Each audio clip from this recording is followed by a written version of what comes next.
Welcome back, everybody, to the Fantasy Football Card Quest. It is the night before Thanksgiving, and we're not eating turkey yet. We are looking at pick'ems. We're looking at live drafting tonight on Underdog Fantasy.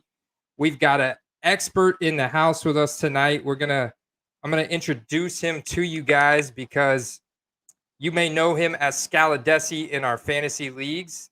I have come to know him as Steve, and Steve has had 15 plus years in fantasy football. You can find him at Scaladesi on Instagram. The league that he primarily plays in that has been together for over 15 years is run like the NFL. It is extremely competitive. This is a high stakes fantasy league, a lot of money on the line, and the man has won it 3 years in a row. So he's got a lot of fantasy football experience. Now, he does dabble in all sports as well as card collecting and investing in all sports, but he has a passion and a very good grasp on football. And as you can see, well, you can't see the top of his hat, but he's got a Tampa Bay hat on. He is a dual team fan of both Chicago sports and Tampa Bay sports. Got a lot of family down here. What's going on, Steve? Hey, Andy, thanks for having me. Happy to be on the show. Happy to talk some football with you. Yes, sir. Yes, sir. And we're going to be looking at some pick'ems because, as you know, the last two pick'ems I've done last Thursday with the Patriots at the Atlanta Falcons. I didn't do so good. I lost that pick'em, and then Sunday I actually did. Justin Fields went down, which I'm sure that kind of hits a sensitive spot for you. Well, you may be a Red Rifle fan. I mean, he came out guns blazing, right? I'd I'd be lying if I said I didn't like Fields. You can't dislike the guy, but I do like Dalton. I'm not gonna lie. I think that he is both serviceable as a backup, but he's capable as a starter. He wasn't really given a whole lot of opportunity. He got hurt really early in the season, and he did look good when he was playing. I will say that. So I do have high hopes for him this week, and we'll see. Hopefully, Fields gets back on the field soon, but I think it's going to be a nice Thanksgiving for the Bears. I'll say he looks way more badass with that red beard grown out. And it's a nice match. It's a color match for the orange for the Bears. That's true, man. He's got the stripes like literally on his face. It was meant to be. So my other pick was AJ Dillon. I was so close to hitting the over on AJ Dillon. It wasn't a bad game. It was just so much that game turned into a shootout against Minnesota that Aaron Rodgers was kind of forced to air it out a lot. He had the big game from Marquez Valdez-Scantling and Devontae Adams as always, and Justin Jefferson blew up on the other side. So it very much turned into a shootout. AJ Dillon, 6 targets, 6 receptions, and like 50 yards on the ground. But that guy, shoot, I can't remember his name now. Patrick, something Patrick, did vulture. It wasn't like a true bell cow workload for AJ Dillon. I think Aaron Jones is going to be back this week. What I saw, he's back in practice already. I did see that he did practice, so I would think that he'll at least have a shot to play this week. Nice. So people want to know first and foremost before we get in some underdog drafts. Good evening, Raven. Evening, sir. Hey, what's up, Shelly? Shelly made it tonight. It's good to see you, Shelly. We're excited to have you. We're getting ready to kick off some drafts. But the people want to know, Steve, who is your favorite player? And do you have some rookie cards of him? Oh man, I mean, I have a lot of Trubisky cards. I'm not gonna lie. What? That's, I mean, I'm a fan of the guy. I'm not gonna lie. It's not who I really collect the most anymore, but yeah. I mean, I'm a Burrow guy, if I'm being completely honest. Joe Burrow? Oof. Yeah, I like I him too. I just got back into the hobby. I would say in July. Um, so it hasn't been that long, but I was getting into Burrow. I was big into Burrow last year before he got hurt, and I think that he's the real deal. He just needs, I don't know, just a little more time. So He's already. are you a Trubisky super collector then? I wouldn't say that extreme. I mean, I have a good amount of his cards, some in the high dollar value, but no like one of ones or nothing too crazy. I got some optic hollow autos, some RPAs, those ones, some PSA 10 rookies of his that there was a time where you can get them pretty cheap.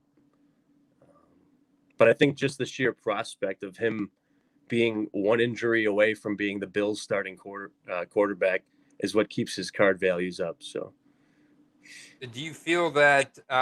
So you feel confident that based on the draft capital that was spent on Trubisky and the fact that he's on the Buffalo Bills, if Josh Allen were to go down, we'd see a big spike in Trubisky's rookie cards before he were to even take a snap in a starting game. I think so. I mean, if you look at what his rookie cards go for right now, it's a lot for a backup quarterback. It's a lot. So I would think in a hypothetical that it would be considered a default that he would be starting should Josh Allen go down. And I would think that the cards would easily vault, if not 2, 5, 10 times. And he could flash in that first game. I mean, we have seen him flash on the Bears before. It's just been very inconsistent, right? Yeah, I put a lot of that on our current coaching staff, and not to mention that he had 3 different offensive coordinators when he was here, so can't say he was ever given the best chance, and he didn't really have the talent around him, but Buffalo's different. So I do still think that he's got something to show. Right on. Yeah, I mean, I could see it happening. Right now would be a good time to buy into Trubisky if you were going to invest in him. Tomorrow night, the Bills are playing the Saints in the Superdome. Big matchup there. Let's go ahead and log into Underdog Fantasy, guys. So right now, as you know, this show, I got it zoomed in, but this show is sponsored by Underdog Fantasy, because right now, if you sign up, you're a new user and you sign up with Underdog Fantasy, they will match your deposit 100% up to $100. So you can put in as little as 10. You'll get an instant deposit bonus of $10. Up to 100, you'll get $100 using promo code Quest. And so you can then also get into one of these drafts that we're going to do tonight. Wow, and on top of that, check this out, Steve. They're doing a Turkey Day special. Deposit today, and we'll double it up to $100 in bonus cash. I just realized. So this is for existing users. So any of you guys need to re-up your balance. I think I might take advantage of this here in a few minutes as well. If you guys need to re-up your balance at all, you could put in $10 and they'll double it. So whatever you want to put in, up to $100, they're going to double it. And this is for existing users. That's really cool. That's one of the reasons why I love Underdog Fantasy. Not to mention they've got these really fun pick'ems. They've got daily fantasy, and they're going to have best ball fantasy pretty soon. Probably at some time, around draft time in 2022. And it's just a great way to get a feel for the entire player pool. As I think you would agree with me, Steve, that one thing that's different about football, there's a lot more players in the entire player pool of the NFL than there is like on a starting basketball squad, right? Oh, definitely. And there's I like the prop angles that are offered too, and it's not just betting on the game or the spread. You've got the option of, like you've got pulled up there, completions and alternate spreads and the total number of rushing yards or combination yards. There's just so many different things you can go for. There might be a game that you want to bet on, but you don't know who's going to win. It's just too close to call, but you like some of the guys in the matchup, and that gives you an opportunity to still get involved with it somehow. Very true. Very true. So I'm going to start up a 6-person draft. It's a $3 entry, $16 in prizes. And I'm going to go ahead and share this draft link out, and I'll put it in our fantasy league chat. Give these guys first right of refusal. And we should have plenty of time because the first game does not start till tomorrow at 12:30 with the Bears at the Lions. Check it out. Bears at the Lions. That's going to be a fun one. That's a Thanksgiving Day classic right there. And then the Cowboys at 4:30. The Raiders at the Cowboys. Another Thanksgiving Day classic, at least to have the Cowboys on TV. And then the Bills and the Saints Thursday night, man. That's going to be a good game to watch. Is the quarterback going to be Taysom Hill or Trevor Siemian?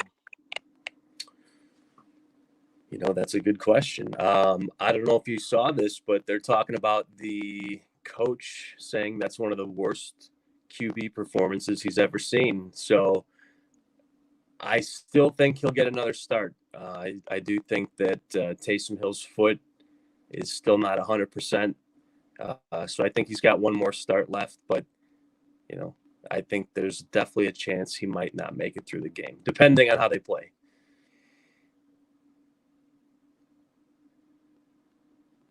One more chance, depending on. Well, I'll tell you, he's got a mean mullet, man. If there's any, I don't know if it's affecting his play at all. He's got one of those. I don't know what Bill Belichick's son's name is. He's like the defensive coordinator, right, for the Patriots. Oh man, he's one of the assistant coaches. I can't remember what position he or what side of the ball. I'm pretty sure it's something defensive. He's a defensive coach of some sort for the Patriots, but he's got a mean mullet, dude. Stuck in the early 80s with the haircut, I guess. Yeah.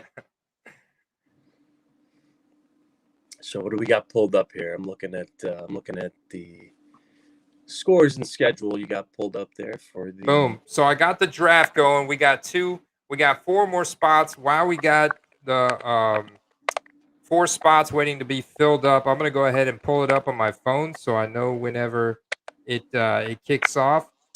2 out of 6 filled. Go ahead and hop in. While that fills up, we're gonna go ahead and do some pick'ems. You know what? I can keep this. I'm going to keep this open. Share draft. Put it in the string.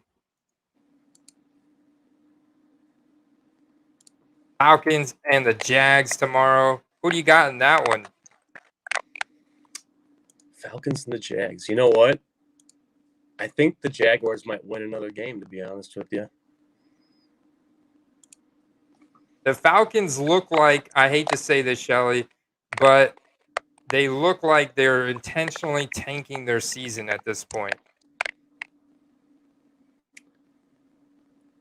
How do you feel about that? Did you say the Falcons or the Jags? The Falcons. I mean, Ryan doesn't have a whole lot of people to throw the ball to right now. And with Patterson out, that just shows you how valuable he is to that team. With him out, they have done absolutely nothing. And I really think if Patterson doesn't play this week, it's almost a guarantee they lose. You might see Josh Allen, defensive Josh Allen, do some crazy things again to Matt Ryan this week. Yeah, that dude's pretty good, man. And all right, so Steve, guide me here, Steve. What do you think about these pick'ems, these over-unders? I'm looking at the point spread here on the Bears and Lions game. It's currently a 41.5 over-under, which is absolutely disgusting. And Chicago's favored by 3.5. You got Andy Dalton starting. Lions are still 0-9, but they got the one tie against Pittsburgh of all people, and it would be Pittsburgh, right? Yeah, I So can't. They should be embarrassed that they didn't win that game. So what do you think, man? What do you should I be touching any of these over unders? Andy Dalton. I feel like Detroit is. I feel like I want to go smash the over on David Montgomery receiving yards or David Montgomery rushing touchdowns. Yeah, I like the touchdowns one. That's pretty Point good. five. If you look at Montgomery's best game this year, it was against Detroit early in the season. So I think that as far as prop bets go on this game, I like that one quite a bit. All right, I like And it too. and if you noticed, he connected with Mooney on a couple nice passes too. So 59.5, it's all right. I mean, it wouldn't be unsafe to go over on that one either. But I'm not saying the Lions defense is terrible bad, but they're not good. I think Montgomery over on the touchdowns it's pretty safe. Yeah, I feel like that's a smash. And then Marquise Goodwin, who did have a big play last week, Cole Kmet. I feel like I am starting Andy Dalton tomorrow in fantasy. But it's it's a super flex spot, second QB, and I'm kind of hurting. Kyler Murray's still out for me in that league, so I'm starting Taylor Heineke and Andy Dalton, and so I don't know.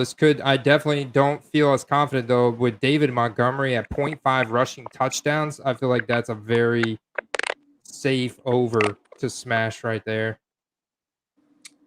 Dalton came in strong last week for Fields. So I think as far as the overall goes, I personally wouldn't probably touch anyone on the Lions, especially not knowing who the starting quarterback's going to be this week.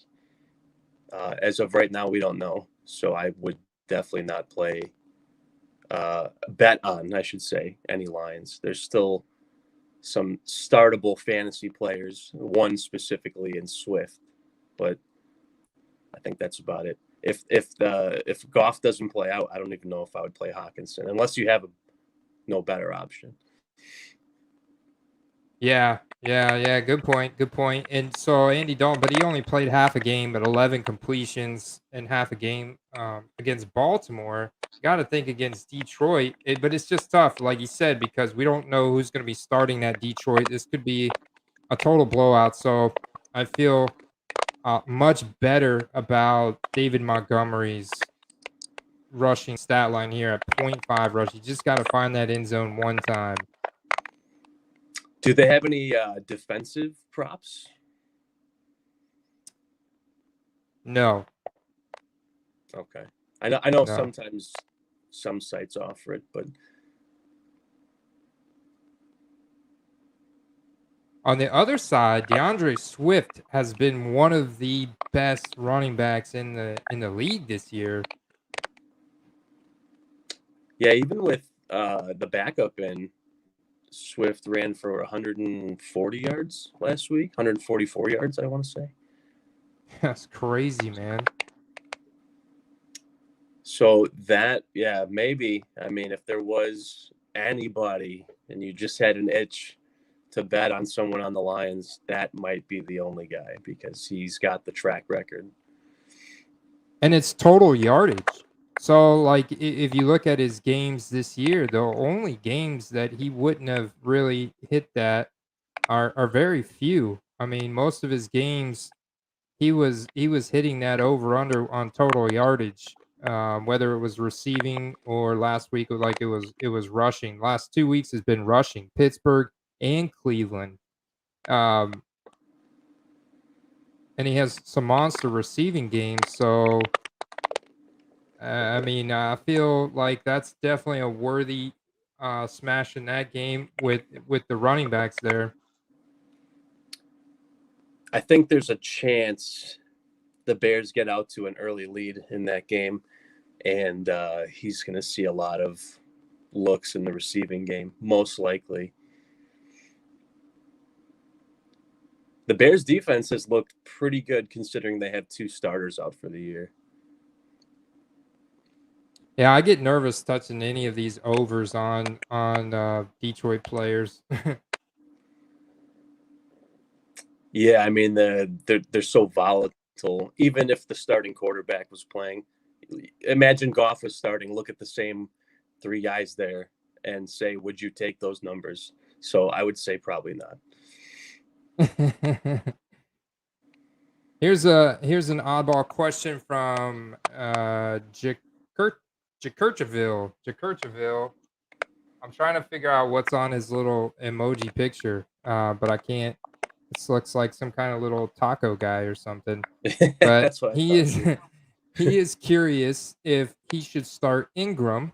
Worried if he plays, will he be limited, or Devontae Freeman this week? Devontae, the Baltimore Ravens. He had a solid week last week, and then Ingram is back on the Saints, his old team. Did they say if he's starting again this week? He's questionable with the knee. Ingram was limited during Wednesday's practice, which puts him on track to play. Yeah, he's going to play. Kamara was ruled out. Ingram is going to play tomorrow night. No doubt about that, dude. I mean, he's 31. He's pretty tough, too. He is. And they got Buffalo. Buffalo got tomorrow night. lit up, though. They're in the dome. Yeah, they got lit up by Jonathan Taylor, stiff arming everybody and their brother on Buffalo. And Freeman. Who are the Ravens squaring up against? Let's see.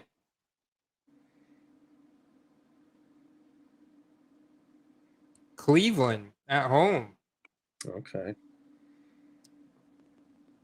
Cleveland at home, and Baltimore is favored by 4 points, 46.5 over under. The thing I would worry about with Freeman is that what's his name came back this week. Oh, Latavius Murray. And I agree with Raven and Best.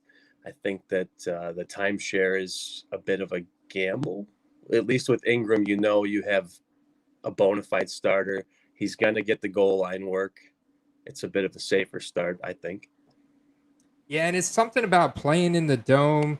And I could see if you had Taysom Hill, that's definitely going to hurt Ingram's stock because Taysom Hill's going to tuck it and run himself and take some of that goal line work. But I think tomorrow night you probably have one more Trevor Seaman or Simeon start, and that's gonna be good for Ingram. I mean, look at his stat lines with Trevor Simeon here last couple weeks at Tennessee, 21. Since tomorrow's look at out. that, he's got targets. He's got receiving targets, which is a lot of targets. So I would start Ingram. Agreed. You know what? I'm not gonna touch any of these over-unders on Detroit side. I don't feel good about any of them. I think that's a good call. I think that's a good call. What about Vegas at Dallas? I mean, last week we saw the Dallas Cowboys lose to the Kansas City Chiefs, but the Kansas City Chiefs only put up 19. What a weird game that was. Patrick Mahomes still did not look great. He was just good enough to get to the win, but a lot of that was contributed to their defense. Where at the same time was very weird to see Dallas get shut down so much. I know that they were missing Amari Cooper, so that's a big alpha playmaker, wide receiver, right? CeeDee Lamb got hurt. Zeke left for a short period of time in that game with an injury, but he's coming back. He's supposed to play tomorrow. But now you have no CeeDee Lamb and no Amari Cooper this week. So it's going to be Michael Gallup, Cedric Wilson, Dalton Schultz, and I'm guessing probably Tony Pollard will line up out there. I don't even know who's their wide receivers behind Wilson and Michael Gallup. Did they rule out CeeDee yet? Because I saw he was questionable earlier. I'm pretty sure they did. I'm pretty sure I saw a thing that said CeeDee Lamb was ruled out. Officially questionable. Okay, officially questionable. I think Lamb okay. managed just one limited appearance on the practice field this week, Wednesday, as he recovers from a concussion. So, wow, okay, it's gonna be he might play. Actually, he might play. This is interesting. I thought I saw this is gonna be game time. From what I was reading, he went to a bunch of team meetings and stuff, which I guess is not typical for a player that's having concussion symptoms. So I think that he's on the better side of questionable for the game.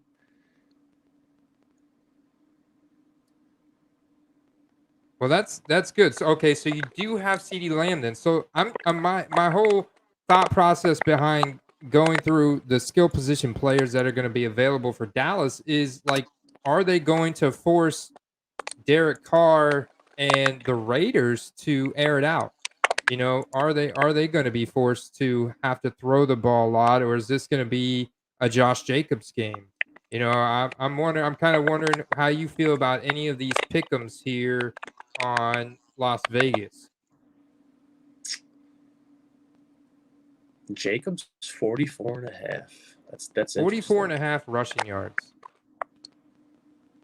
Kenyon Drake, though, may even better. So Josh Jacobs, 44 and a half rushing yards. Josh Jacobs, 20.5 receiving yards. Kenyon Drake, 36.5 rushing and receiving yards. You know, Drake looked like he was going to be used a lot more in the passing game the first two games after the Gruden era ended. But last week, he was pretty much a ghost. And here's the thing about Jacobs, and I'm not sure why, because he clearly can handle receiving the ball. He is a good receiver. But if you look at his usage in games they're losing, he gets phased out of the game plan. Mm. I think if CD doesn't play, Jacobs' value goes way up because that game will stay closer for longer, if that makes sense to you. Raven, Yeah, that makes sense. Raven, I see your message. I don't know why, but I can't get Underdog to load for some reason. We're halfway full.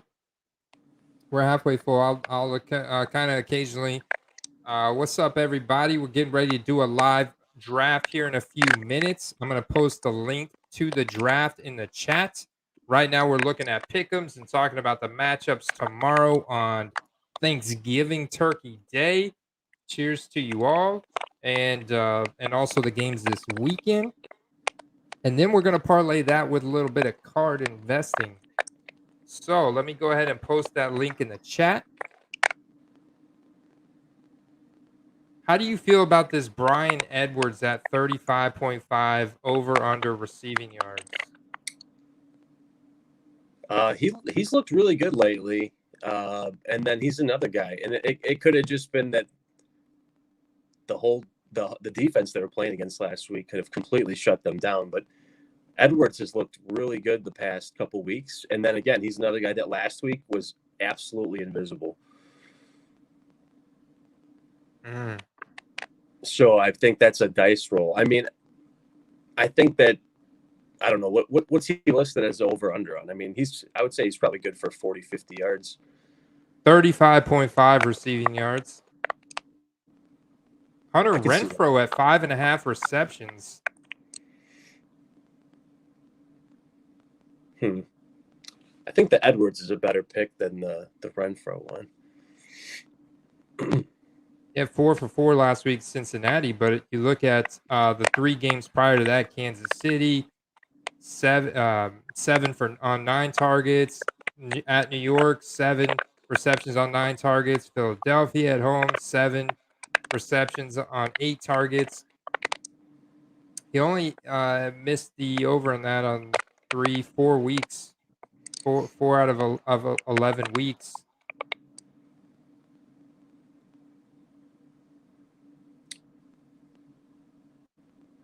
Yeah, that's true. He had some pretty big games in there.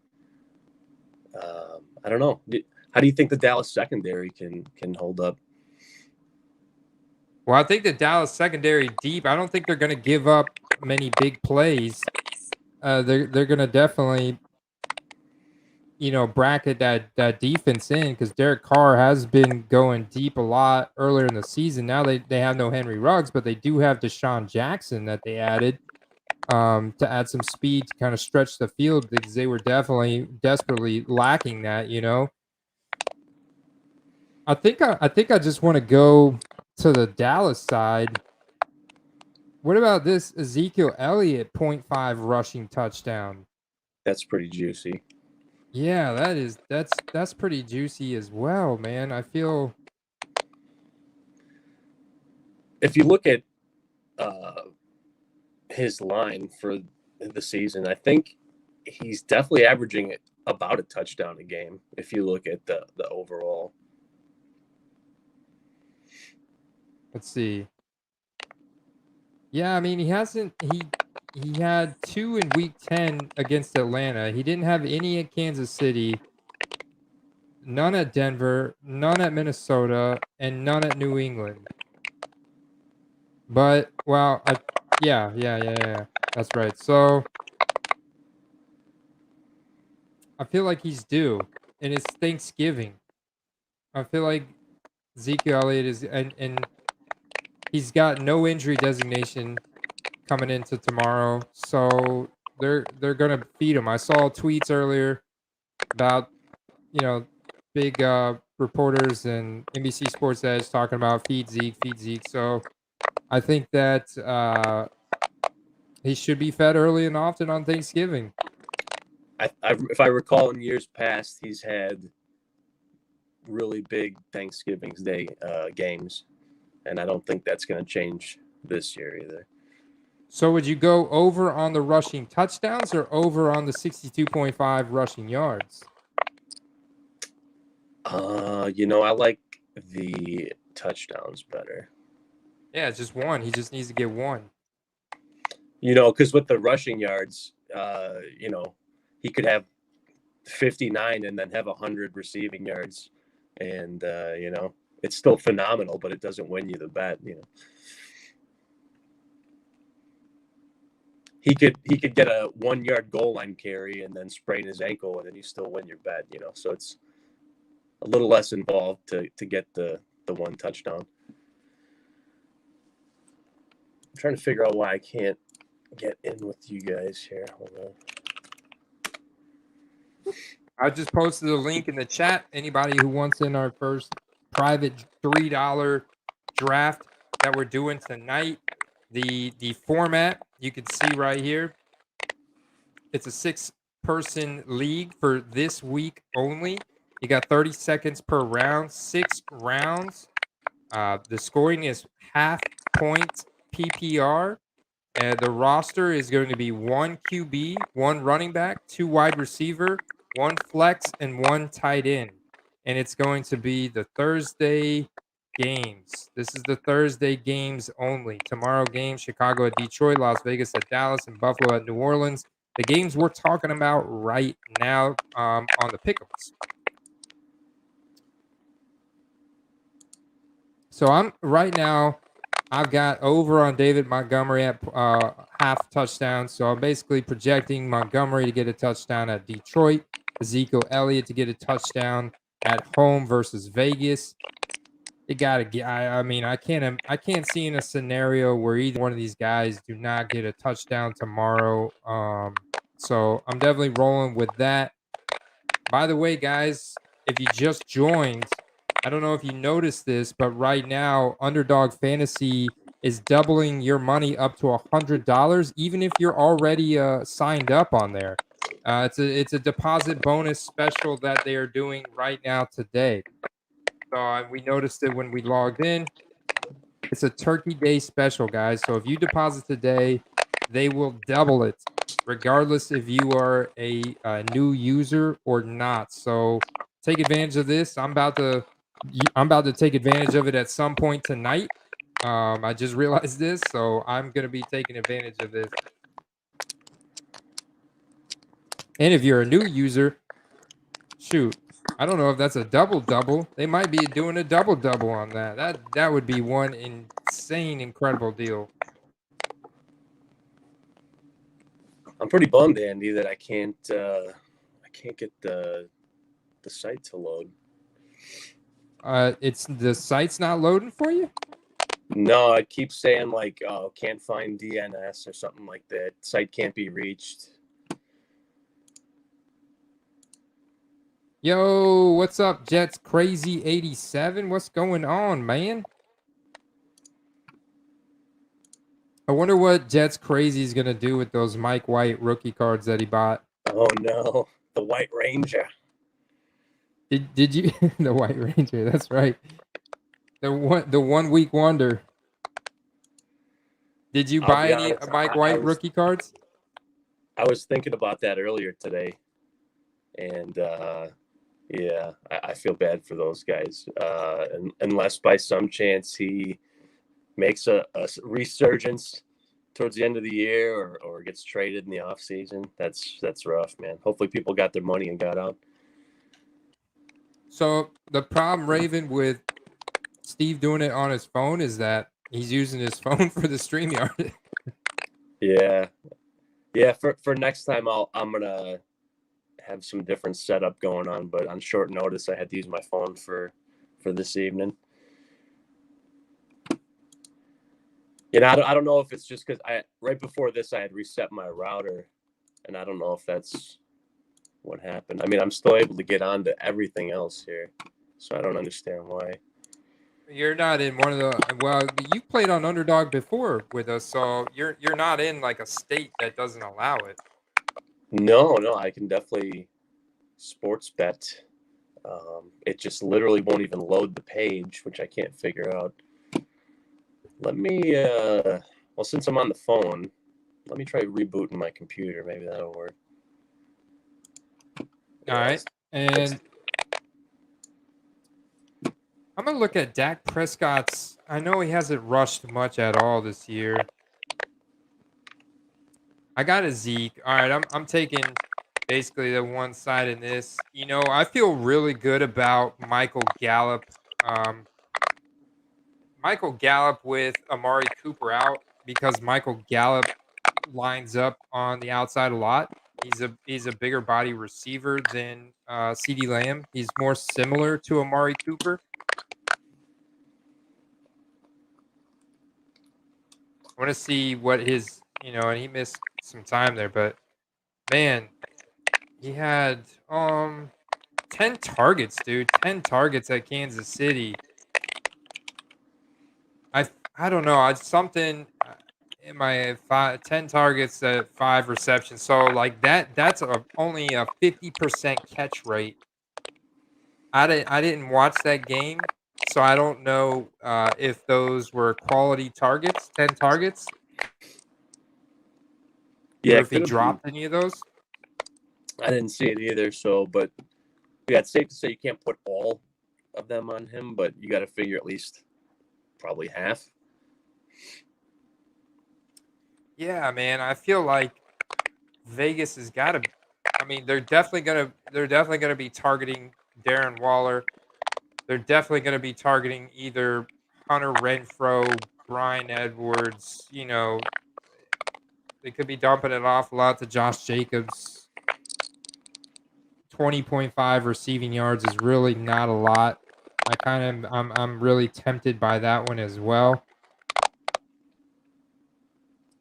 That's for Jacobs, right? Yeah.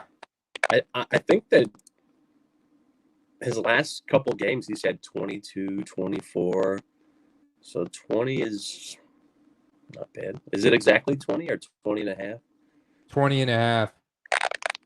You're right. I mean, last week he had 24. Kansas City had 20. At New York had 19. Then he had 39, 29, 19, 17. And this is Dallas. So pretty good secondary, good deep secondary, good linebackers and stuff. I feel like they're definitely going to try and incorporate some Josh Jacobs receiving work in there. in quick plays because they can put some heat on Derek Carr. He's not very mobile. I'm kind of liking that Josh Jacobs on the receiving yards. I think that it's probably going to be a pretty close game. So I think Jacobs will get a lot of work. So that anything Jacobs related for that game, I think is pretty good. Yeah, I'm going to go over on the receiving yards. It's only 20.5. We've seen the previous stat lines. I think this game is going to stay relatively close, like you're saying. So, and neither one of these teams play really slow or anything. I feel good about Zeke with the 1 touchdown. I also feel pretty good about they don't even have where they don't even have CD Lamb on here. Yeah, They probably don't because questionable. it's too risky. If they lowball him and then everyone bets the over and he plays, it's going to be a debacle. They're going to lose a lot of money.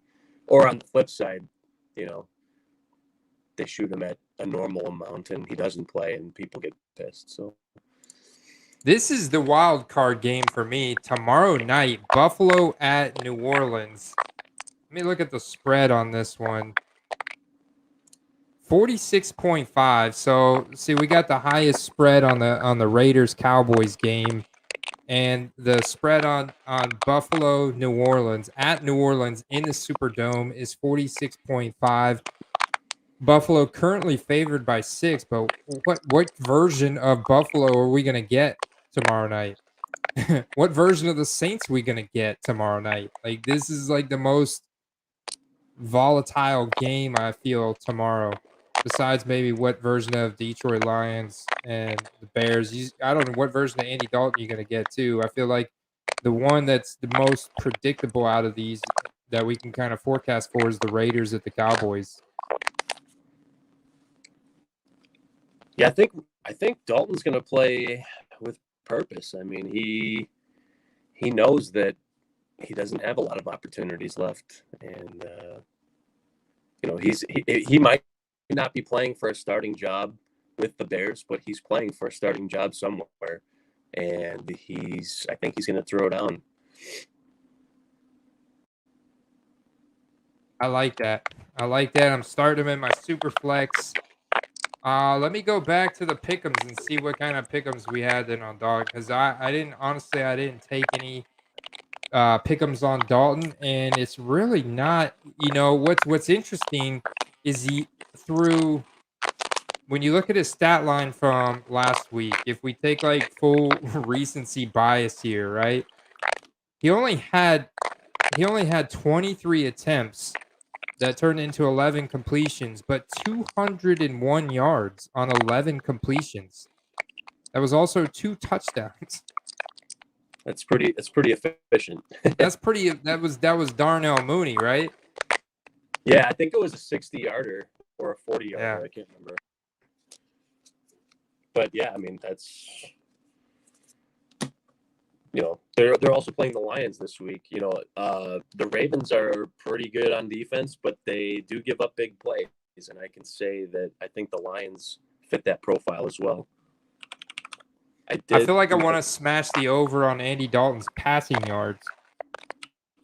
Only 217. I mean, he hit that in half a game against the Ravens last week. Yeah, I mean that's pretty realistic. That's not a bad bet either. The only way he doesn't go over that is the defense scores a couple early touchdowns and the Lions never get back in the game. You know what I mean? But that's you can't really predict defensive touchdowns. You can predict turnovers to some degree, but I don't think you can really predict defensive points. I think that's a pretty good bet. I'm doing it. I managed to get on Underdog, so I'm getting logged in here. Woo! All right. Yeah, I'm not sure why restarting my computer changed anything, but it did. So I'm just getting logged in.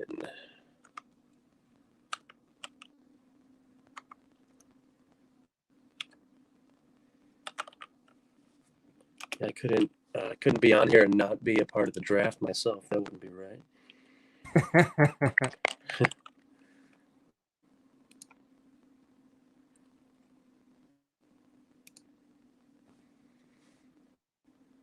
All right. There we go. I'm in. Nice.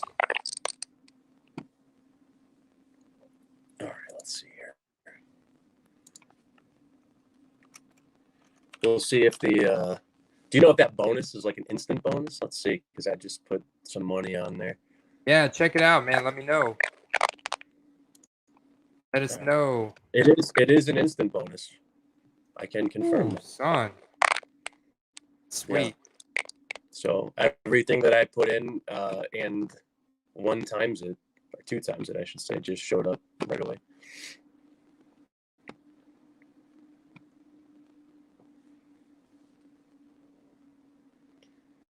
Deshaun Jackson, 7.5.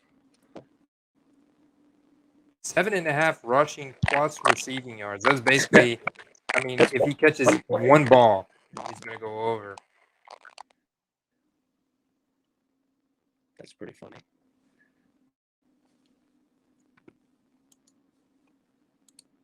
Yeah, I don't know if I would parlay a bet like that, but that's an interesting bet.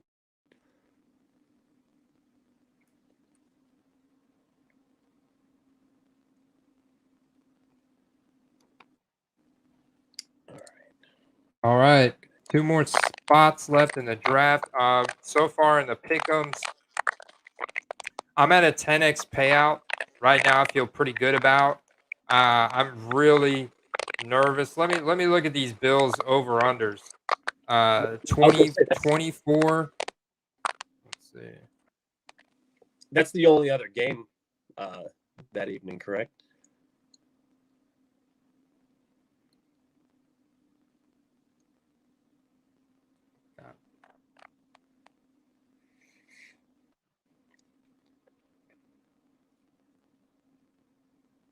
I think if you looked at this matchup like 2 months ago, you'd be like, oh, this is an easy pick. But we've seen two different Bills teams over the past couple of weeks now. So they've got actually, this is a very interesting one. They've got a 0.5 interceptions over under on Josh Allen. Interesting. I mean, New Orleans. They've got an interceptions over under on Josh Allen that I have not seen on any of the other quarterbacks.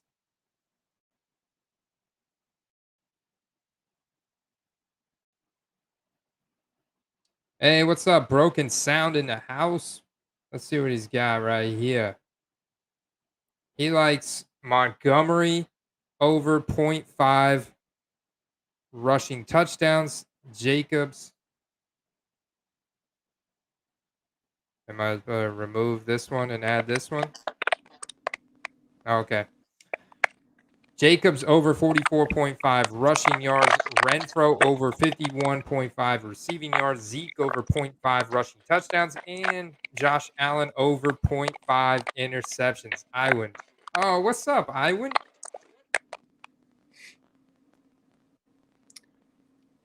Yeah, you like the Josh? I got to do it, man. I'm going to do the Josh Allen over on the interceptions against New Orleans. Marshawn Lattimore, let's go. The number 1 or number 2 ranked secondary New Orleans is, so that's not bad. Yeah, I mean, he had 2 interceptions against Jacksonville, 1 at New York, 2 against Indianapolis last week, 1 at Tennessee in week 6, 1 at Houston, 1 at Miami. So it seems like anytime he's played a decent defense, and New Orleans does have one of the better secondaries in the league, that he has thrown an interception. All right. I'm going with it, Iwan. We're smashing the over. We got 2 spots left in the draft for tomorrow's games.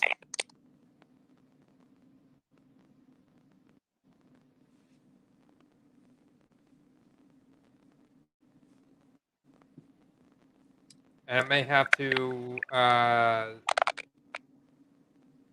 scale it back if we can't find 2 people to fill it up. $3 draft. Let me see.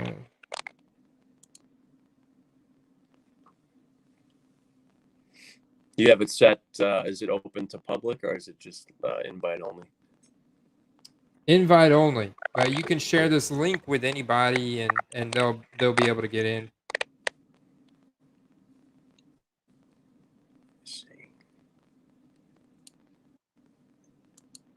So I got Josh Allen. So with that, wait a minute, Iwan, I don't see any Dallas Cowboys. Oh, okay, he did say Zeke over 0.5 rushing touchdowns. That's the one I got. But you're saying he's saying Josh Jacobs on the rushing yards more so than the receiving yards.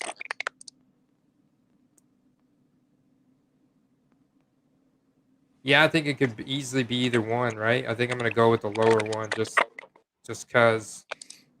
I'm gonna leave it. I'm gonna leave it like this. You'll be kicking yourself if you change it and then it was the receiving and not the rushing. Go big or go home, right? I should go for the full $10 again. That's what's up. That's pretty big. Boom.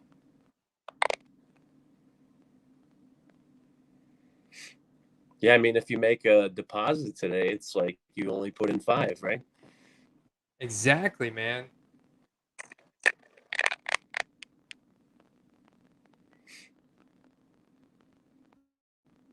I dig it. All right, so where are we at? Waiting on 2 people to fill up the draft. We had 2 people. Clicked at the over-unders. Let's look at the other matchups this Sunday. Bucks at the Colts. Sunday at 1. 52.5 over-under. Do you think the Bucks defense is going to be able to stop Jonathan Taylor? If Vita is back, with him back, they can limit him. I don't think they can stop him. I think that he won't rush for 5 touchdowns, but he will have a good game still. For whatever. His connection's bad. He keeps. Marshawn Lattimore pled guilty to misdemeanor gun charge originating from a trap. Oh, damn.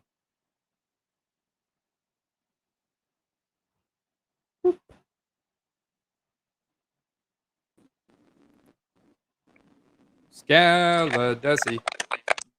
Yeah, I'm not sure why it keeps bouncing me out here. I'm back. Can you hear me? Yeah. Yeah, I think that he'll still have a good game, but if you notice, Wentz has been a bit on the decline the past few games again. So I'm thinking we put some heat on some Carson Wentz, force some turnovers, and Indianapolis defense isn't going to be able to stop Brady.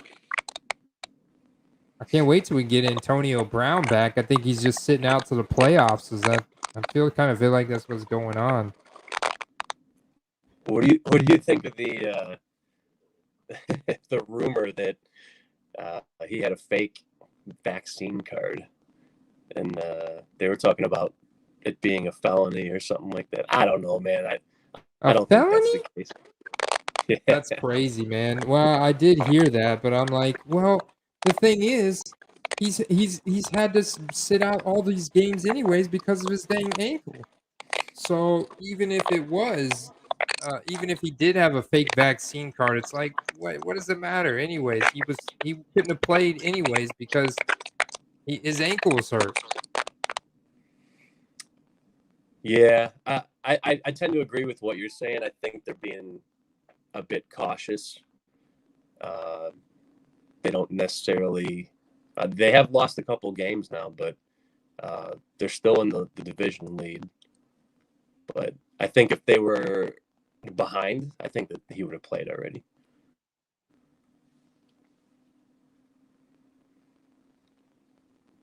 I want him to come back, though, man. He looked incredible. The games he played in, he looked incredible. All right, trying to get. I'm having to rally the troops here.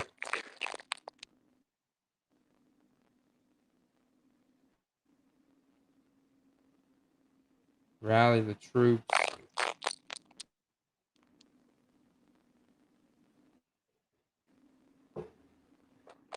We need 2 more people for the draft.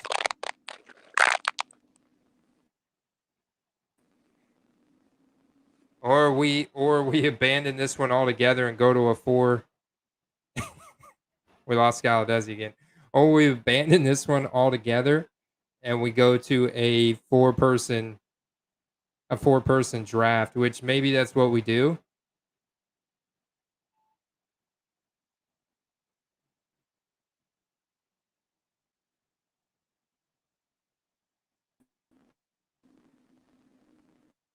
Hey, welcome back, Scaladetti. You know, I switched. I just tried switching it to the Wi-Fi. I have a good signal, but maybe that'll fix the disconnect issue. Yeah, you're really really scratchy. Like you're real scratchy, and your video is like really. This story, you're not getting that feedback. Nope, there he goes.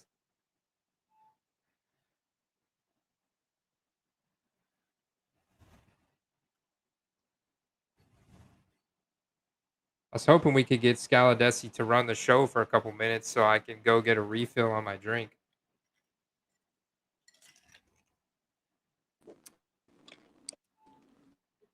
Let me know. Like, it looks like you got a. Is that Taco Bell drink? Oh, that's a. Man, your connection's really bad. Wendy's cup. I put some energy drink in it.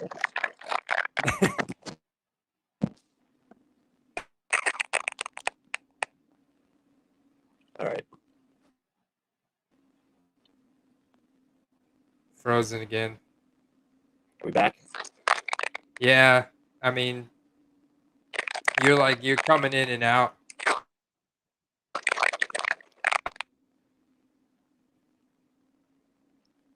I think it's probably the hardest my phone's had to work in a while. That could be it. I was gonna have you run the show for a minute while I go. It's kind of.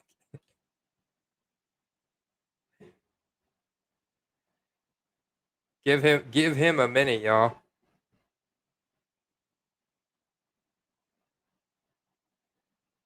You guys want to abandon this one and do a I'm gonna do my deposit right now.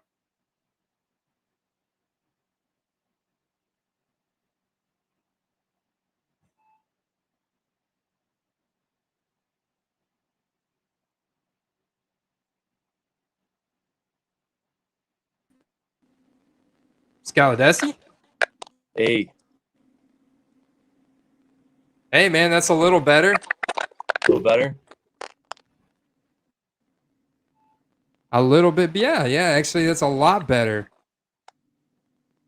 Yeah, I think it was I think the phone just might be overheating. Oh. Do you have an older phone? No, it's a couple-year-old iPhone, but I think it's just I don't know. It's not used to working this hard. Yeah, it's all that horsepower from taking the video and the audio. Yeah, the streaming probably. It's probably the streaming more than anything else. But yeah, it does seem better now. Because I have a great signal, so I couldn't figure out why I kept getting bounced out.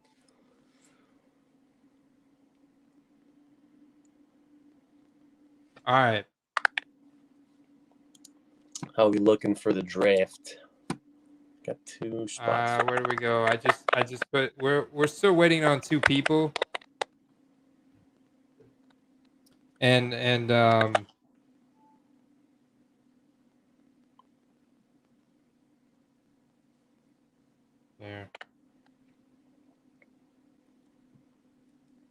A lot of people must be busy tonight. Must have been a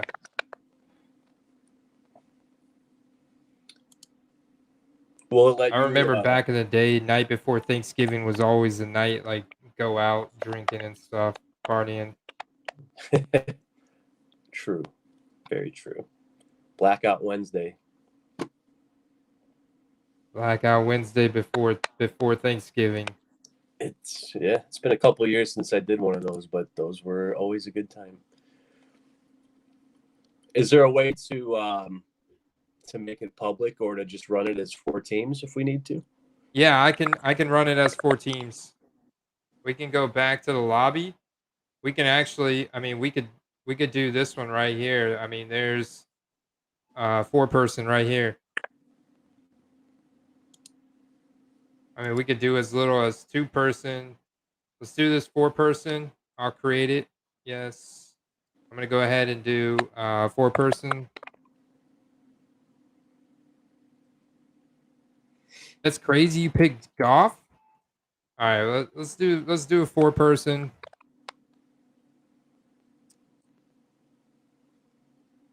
We're getting some draft action.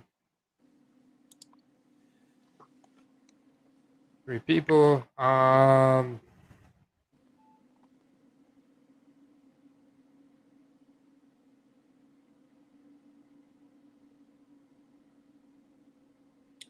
Do we got to leave the other one then? You don't have to leave them. You could leave it open, and maybe we can probably fill that one by tomorrow or whenever. Oh. You could leave it, and if everybody leaves it, then it'll just. All right, yeah. Let me know if you got another one started. I'll join both. Boom, boom, boom. All right, we got 3 out of 4 filled. Looks like 3 out of 4. And then. Oh, here. Let's see if I can get that.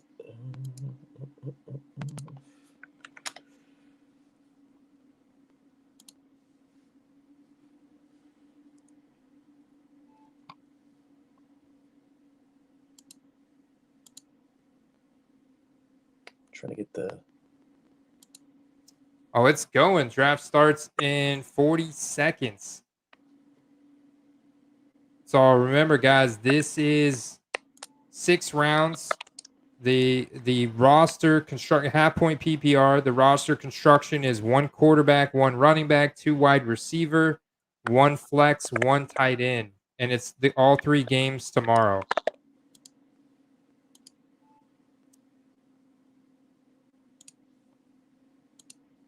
That's interesting because with one quarterback and only there's 6 quarterbacks tomorrow. There's 4 of us. I'm trying to think on the fly here of what position premium should be. There's 6 teams, and you can start up to 2 running backs. So I'm trying to figure out in there. It feels like they've done it pretty fair. The roster construction though is obviously going to be pretty good. I think it may not though. I'm kind of really curious about this format because we're only picking from 3 games, and we've already really dug through all the prop bets. Looks like Ridley 18 may have missed her first pick there, but she got Josh Allen based on the default underdog ranking system. Josh Allen was the default 1.1 pick. Raven Invest is up next. And remember that, guys, this is going to go fast. It's only 30 seconds per pick. Kind of thinking about these matchups tomorrow, it seems like you're definitely going to have position scarcity on quarterbacks, running backs, and the tight ends. I think some of these rosters are going to get fairly interesting. I think Raven got auto drafted too. I think everybody's getting auto drafted right now. I had that same issue the first time I used that platform because it's quite a bit different. Yeah. So see, is my pick. 3 quarterbacks have already been taken. 3 quarterbacks: Josh Allen, Dak Prescott, Derek Carr. So I kind of have to take a quarterback here, or I'm going to be left with Trevor Seaman or Jared Goff's backup. Well, I don't think they can draft a second quarterback, can they? So I went with Andy Dalton. Now I'm going to go. I'm gonna run it back with Zeke. Boom. I know that. Well, Blaine BTY80. So you're not in this one, are you, Steve? No. By the time I clicked the link, someone else already got in. So now we have enough people probably for a 6-person one. I'm still in that one. Though. You're still in that one? Okay, good. Good.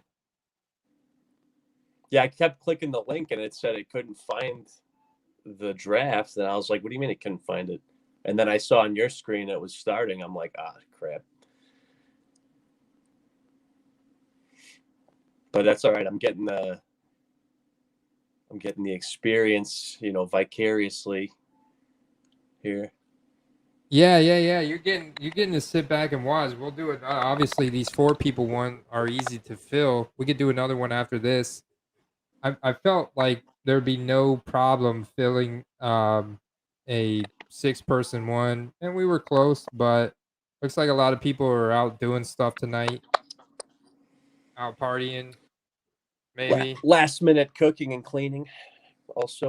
Yeah, I'll probably be doing that in the morning. I think I'm gonna wait. Who's there? TJ Hawk. Someone already took.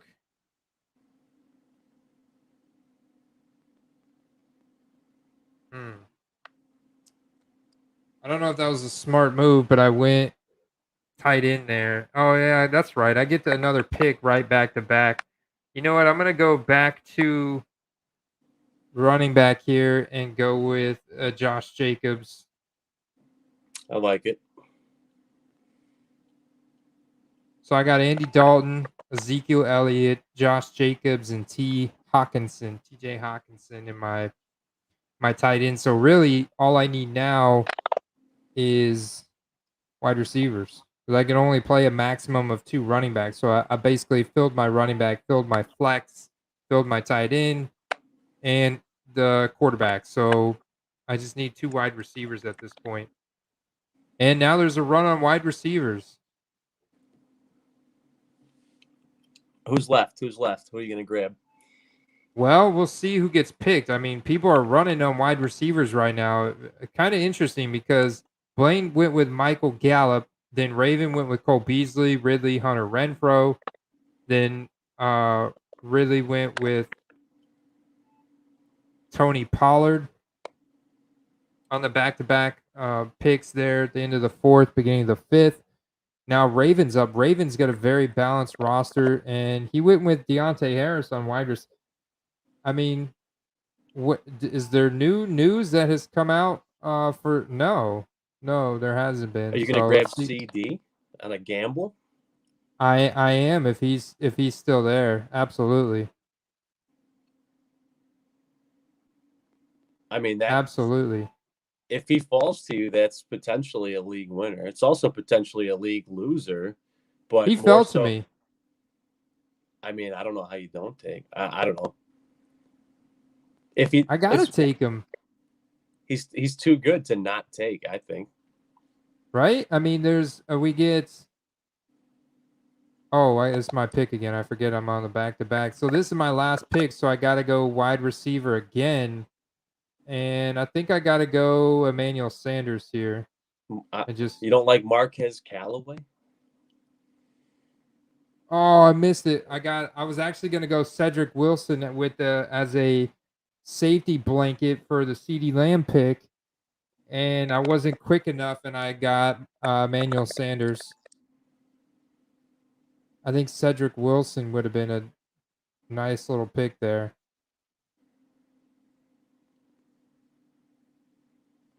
Marquez Callaway, man, the preseason wonder. I mean, he's had pretty good, not good, but pretty good fantasy numbers lately, despite the QB play. You got to give him that. It's true, despite the QB play. Look at him. He did score again in week 11. Yeah, you're right. I mean, he's actually, it's not been terrible. The touchdowns the last 3 weeks have saved him. But I mean, his fantasy points aren't great. Like, he's only getting 6 targets, but he's only turning that into 3 receptions, 2 receptions. Most of those targets are going to be deep. Like, his yards per catch last week was 26, then 18.5, then 8.33, 10, 10.6. So he's a deep ball threat. Yeah, he's not a good match for the current QB lineup they have. So unless they pull in an Aaron Rodgers or somebody next year, who knows? All right, so Blaine just got off his flight. So let's try and I'm gonna send him. I don't know why I'm on all caps. I'm going to send you the link for now. The 6-person one is I'm gonna send you a link for another one. So let me see if we can do one for the Sunday games. Or do you want to run it back on the Thursday games? I like the full schedule. Just crazy said he's been rubbing errands. Running past those days. AC draft stars. Dang, auto pick didn't let me pick. All right, let's run it back with another one. I just doubled my. I've sold some cards recently, so I had a pretty decent PayPal balance. And guys, you don't even have to be a new user to Underdog right now. They're doubling your deposits. Pretty sick. So let's run it back. Let's do another 4-person. Oh snap! They got a 4-person $10, but we'll keep it at the 3. Yes. Share this link. All right. I'm going to post you a link in the private chat. Where would you like me to post the link at, Steve? I guess in the sleep. The sleeper DMs maybe. Yeah. Okay. So let's see. Where are you at? Again. Well, yeah. I'm going to post it in the Rookie Card League chat. All right.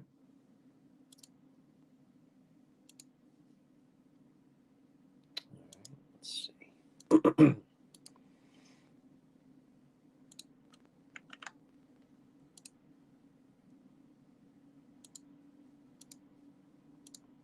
All right. I'm in.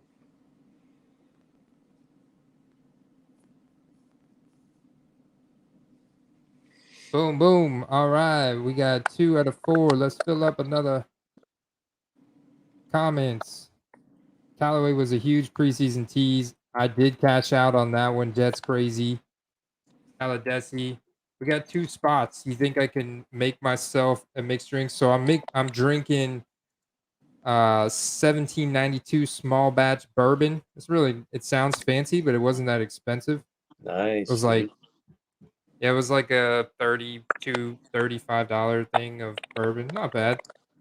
It's pretty good when you mix it with like this it's some kind of immunity boost juice that my wife gets from, I think, Target, and it's like got orange juice and some other kind of juice in it, but it's like I get a really good flavor. It's got some kind of berry juice and orange juice.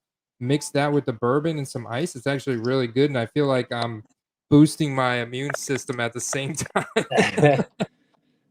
Like it's COVID like a has no chance against you now, man. You're no good. chance, brother. I mean, I don't know about you, but from my experience, alcohol keeps you healthy, man. Or if you do get sick, it does get you better. I have had that experience. Yeah, I have too, man. I think at the beginning of 2020, I think my wife and my daughter both got COVID from. I think my daughter got some kind of really bad flu. I mean, really bad flu. She had a fever for days, and then my wife got it. I actually went on a business trip and got so drunk. I never got it. Everybody else in the house got it. But I remember drinking a ton of liquor and like woke up fine the next day, and I never got sick. It's funny, like all of the end of 2019 and very early 2020, I was doing a lot of traveling, a lot of alcohol consumption, and everyone's like, "Aren't you worried about getting sick?" And I'm like, "If I was gonna, I would have already gotten sick. Trust me." I mean, a little sunshine and a little alcohol will keep you good, man. Yeah, that's what they put in all the wipes to clean your hands and stuff. It's alcohol. All right, look at this. So apparently, everybody in these drafts thinks that quarterbacks is where it's at because look at the position scarcity. Josh Allen, Dak Prescott goes super quick. Blaine bullish on Josh Allen. I'm going back to Andy Dalton again. It's just your luck, Scalades. You're drafting right behind me. You're gonna have to take Derek Carr, I guess.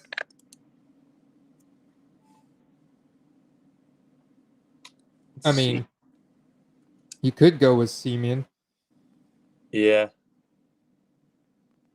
I'm gonna take. or you could go Taysom Hill.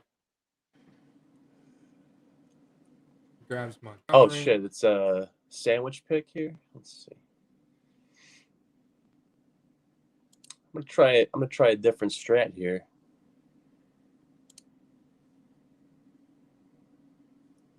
Diggs. Going with the wide receiver premium.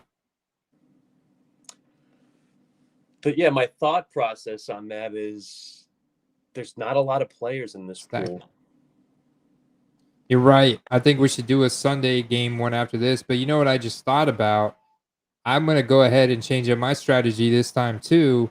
Last time I went with Zeke after I got my quarterback. This time I stacked Andy Dalton with Darnell Mooney.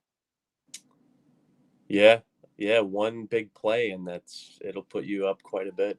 I Where love the the heck? combo, man. Where the heck is Allen Robinson? Oh, he's a doubtful right now. I think he's out for the week. Hamstring. Oh, those hammies, man. He's getting in the Julio Jones. Like, don't they stretch their hamstrings out? They need to get into yoga or something. All right. He needs yeah, a lot of these players need to learn from the guys that don't get hurt too often, man. They have some insane conditioning coaches. It's not so much conditioning as it is diet and what exercises you're doing more so than if you're exercising or not.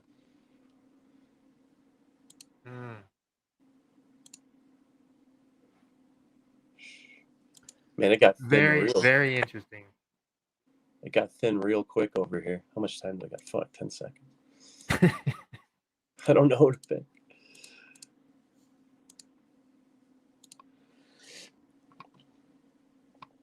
All right. It starts screwing me up when I start clicking all these buttons. It's starting to show like a bunch of dudes from different categories. Guess we got to go here.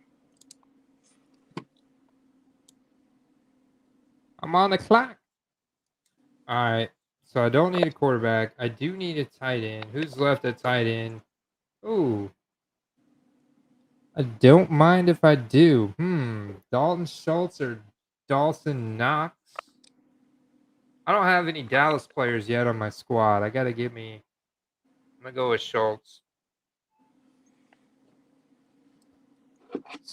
Some good analysis right there. I mean, if CD ends up being out, Schultz could see a lot of work. Yeah, I feel like Schultz is been pretty solid for the most part this year, anyways, hasn't he? I mean, number Yeah, 9 tight end. He's the number 9 tight end. He's been pretty hit or miss, week to week. But I mean, yeah, it's when he's played right. well, it's the tight end position itself is very volatile, so you can't put it on him specifically. He had a hell of a run from week 3 to week 6. He was getting double-digit fantasy points every week. Philadelphia, Carolina, New York, at New England. Then he went on the bye week, and he came back and had a 3.1, a 9.4, a 2.4 at Atlanta, and then at Kansas City, though, he went back to some nice 8 targets, got 11.3. They've actually got him projected up tomorrow. I guess that's because of the potential loss of CeeDee Lamb. Oh, I got CeeDee Lamb again. I'm going Nice. on accident. I accidentally got that was an auto pick. All right, so I'm on the flex, man. That's all I got left is a flex. All right, let's see. You guys can hate on me for this pick, but I'm taking it anyway. Bam. Marquez Callaway. Well, you got the one big play. I think Marquez pays off, right? Yeah. He. Back on the clock. What do we got here? Dawson. Oh no, you're on the clock. Ooh, let's see.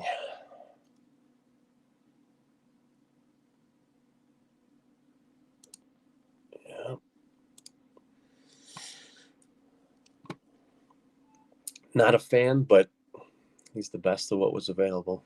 I think we got enough people to expand it. If you want to get into the next league, I'm going to go ahead and fire it up here in just a second. As you can see, we're in the last rounds. We're going to fire up a 6-team league for the games on Sunday. I like it. I like it.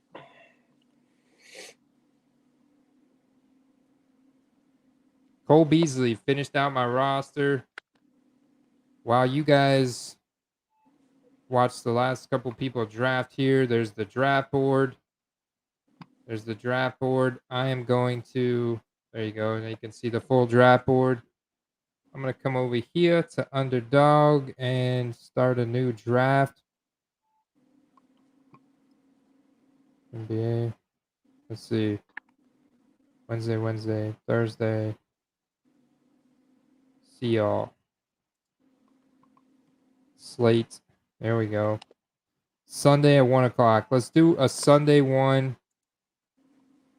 at 1 o'clock. Wow, you could do up to a 10-person one. I don't want to risk us. Let's do a Sunday 1 o'clock one. Share draft. I'm going to go ahead and post it. This is for the Sunday games at 1 o'clock. Draft getting ready to kick off here in a couple minutes. We're going to post it in the chat. We're going to post it over on Sleeper. We're doing a 6-man one for the games Sunday at 1 p.m.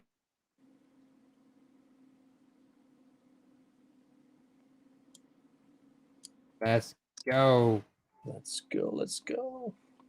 I may have enough time to go refill my beverage on this one too. Yeah, I may need to go get a beverage right now, actually. As soon as you post that link, I'm gonna go run and get some. Yeah, I posted the link there. I posted it. Oh yeah, let me go here. Post the link here. Boom. Post the link there. In both fantasy leagues. 6-person draft for games on Sunday at 1. I'll post it up in the Discord.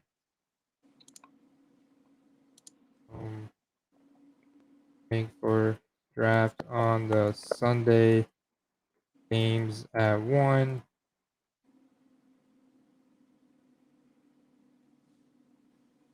All right. Now we got a couple minutes.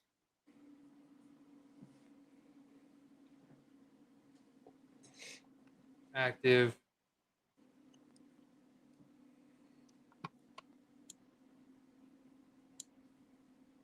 Nope, it's not that one. It's this one right here. There we go. Go to this draft. All right, we got 2 spots left to fill. Better hurry up. Better hurry up. Go. Drink time. Drink time. Don't right. leave, people. I'm We'll ready. be right back. I'm running. Actually, you'll probably be able to see me through this door, so don't leave.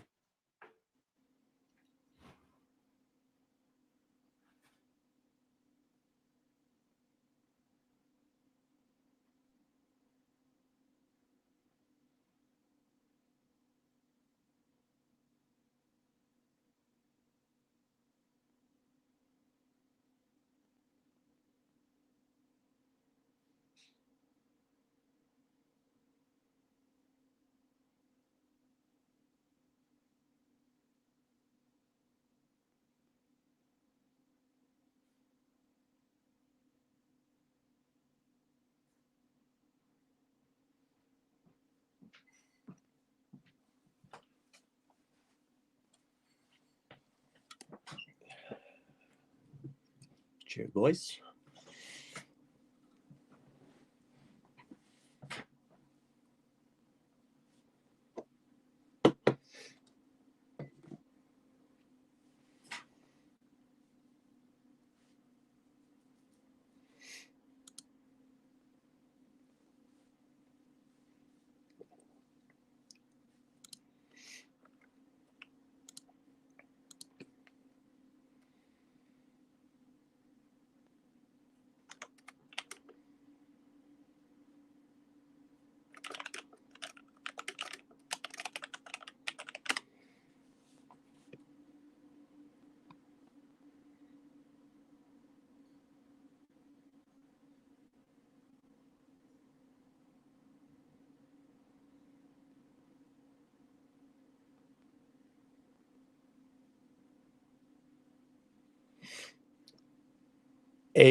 Whew.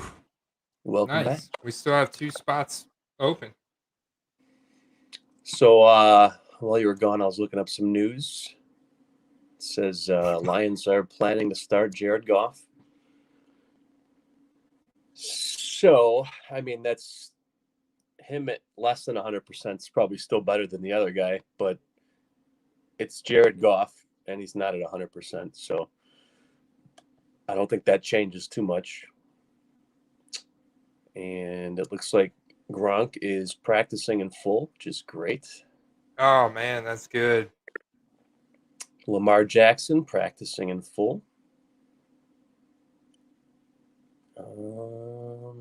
Baker Mayfield, no practice.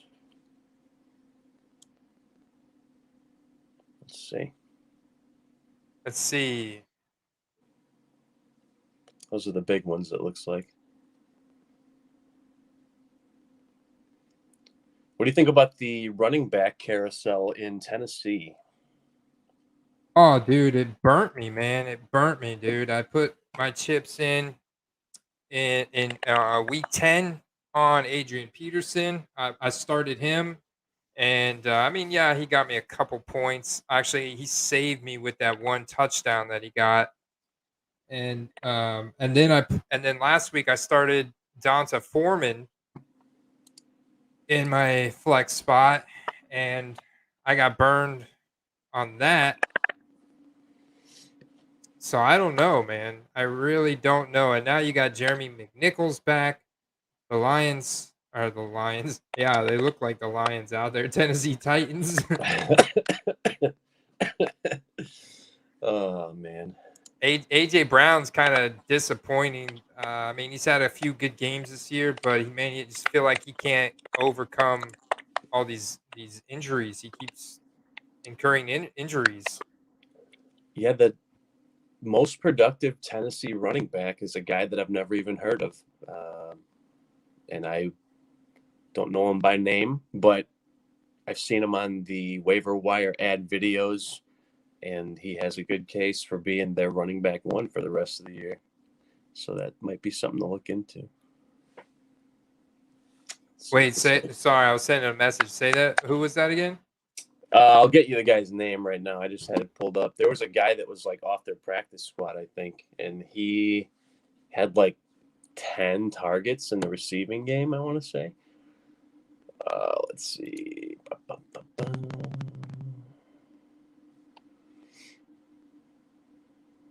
Is this the guy? Let's see. Dontrell Hilliard.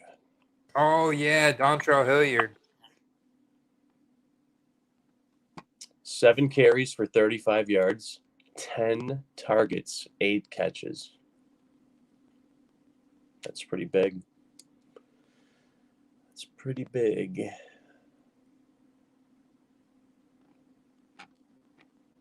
And that was against Houston. But they play New England this week.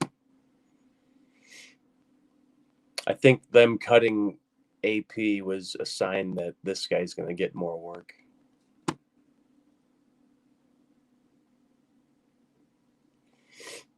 You know, I got to say, I was thinking about this the other day. It's pretty frustrating that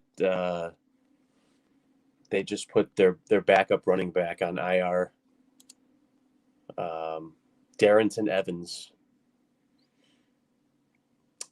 He just came off IR, played 1 game, and then they just put him back on IR. Then Henry goes down. That's the opening right there. And I got a lot of his rookie ticket autos, man. Mm.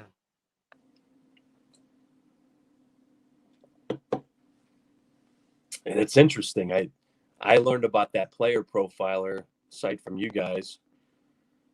And if you look at Darrington Evans, his closest comparable is... Darrington Evans is a stud. He is. And his Darrell Henderson is the closest comparable. And you got to say, Darrell Henderson's pretty good.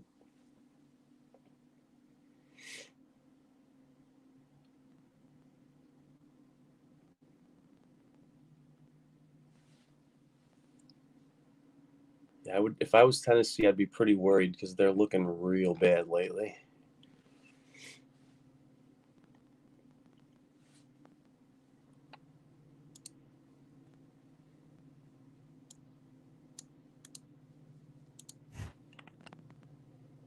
All right, so I just tried to close out that old one because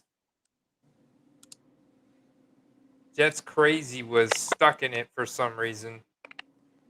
I'm trying to get him in the new one. So the only 2 people we're missing from the other 4-person league is Jets Crazy and Blaine BTY8606. And we have room for my... Yeah. All right, should I leave the old one then?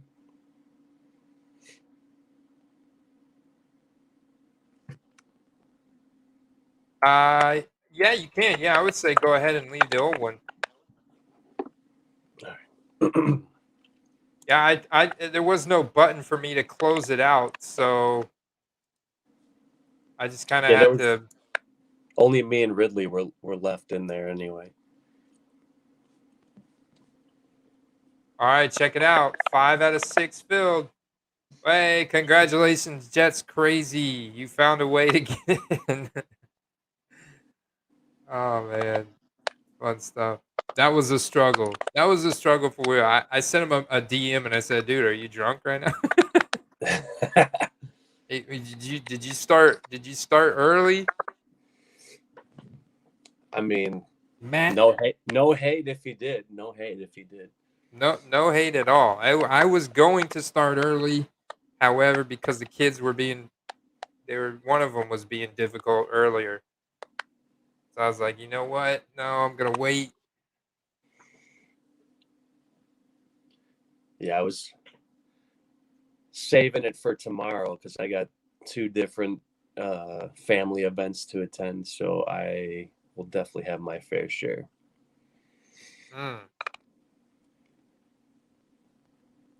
It's showing. Yeah, filled. I'll probably get going maybe the 4 o'clock game, around 4 or 5 o'clock. I just don't. I don't start too early because the kids and then I'll be crashing around 4 o'clock and I gotta, they don't go to bed till like 7:30 and it's like, you know, I'm exhausted by then. At least they go to bed at 7:30. Yeah, that's true. That's true. No, it's a very parent centric relationship. They get disciplined. They got structure. That's good. It's a good thing to have. Yeah, I don't let them stay up. I don't let them stay up late. Every once in a while, I think I let my daughter stay up. Well, because she's now at the age where she's playing Super Nintendo. So her and I have been playing Super Nintendo, and we were really stuck on this Donkey Kong level. And I'm like, when I get stuck on like a video game level, like I mean, dude, I had to beat it. I had to beat it. So we like it took us like 20, 30 tries. It was like we were trying that level to like 8 o'clock at night. I feel that, man. I'm the same way. Because we kept getting so close, and it was like always like this one little snake or this one little jump, and it was like I'm like, no, I'm not letting this Super Nintendo game beat me. I remember that being like one of my first like games that I was really into back then. The Super Nintendo is one of the best consoles of all time, I think. Yeah, man, Super Nintendo. And so it's one of these little mini Super Nintendos that comes preloaded with like Okay. 20 different games on it. So we played Super Mario, we played Yoshi's Island, we played Mario Kart, Zelda. Now we're on Donkey Kong, and so we beat all of them. I've helped her. I've done like most of the work, but she's getting better and better. Like, she's getting pretty good at some of them. Zelda, man, that's every kid should play Zelda. That Super Nintendo one is so good. That was like the first RPG game I think I ever played. I have it for like a handful of consoles. Like you can download it for free on the Nintendo Switch. I have it on the 3DS. So I let my son play it so he could experience the greatness. I think it's one of the best games of all time. I'm with you, man. It's just so much complexity from, being able to cut the bushes down and then, finding like the book and get the shovel and then being able to dig holes in the ground and then, all the different little huts and areas that you can go into. I mean, that game set the stage for so many great games today. Like you look at games like Fallout and all these other RPG games that have these massive open worlds were all more or less inspired by the original Zelda, Wouldn't you say?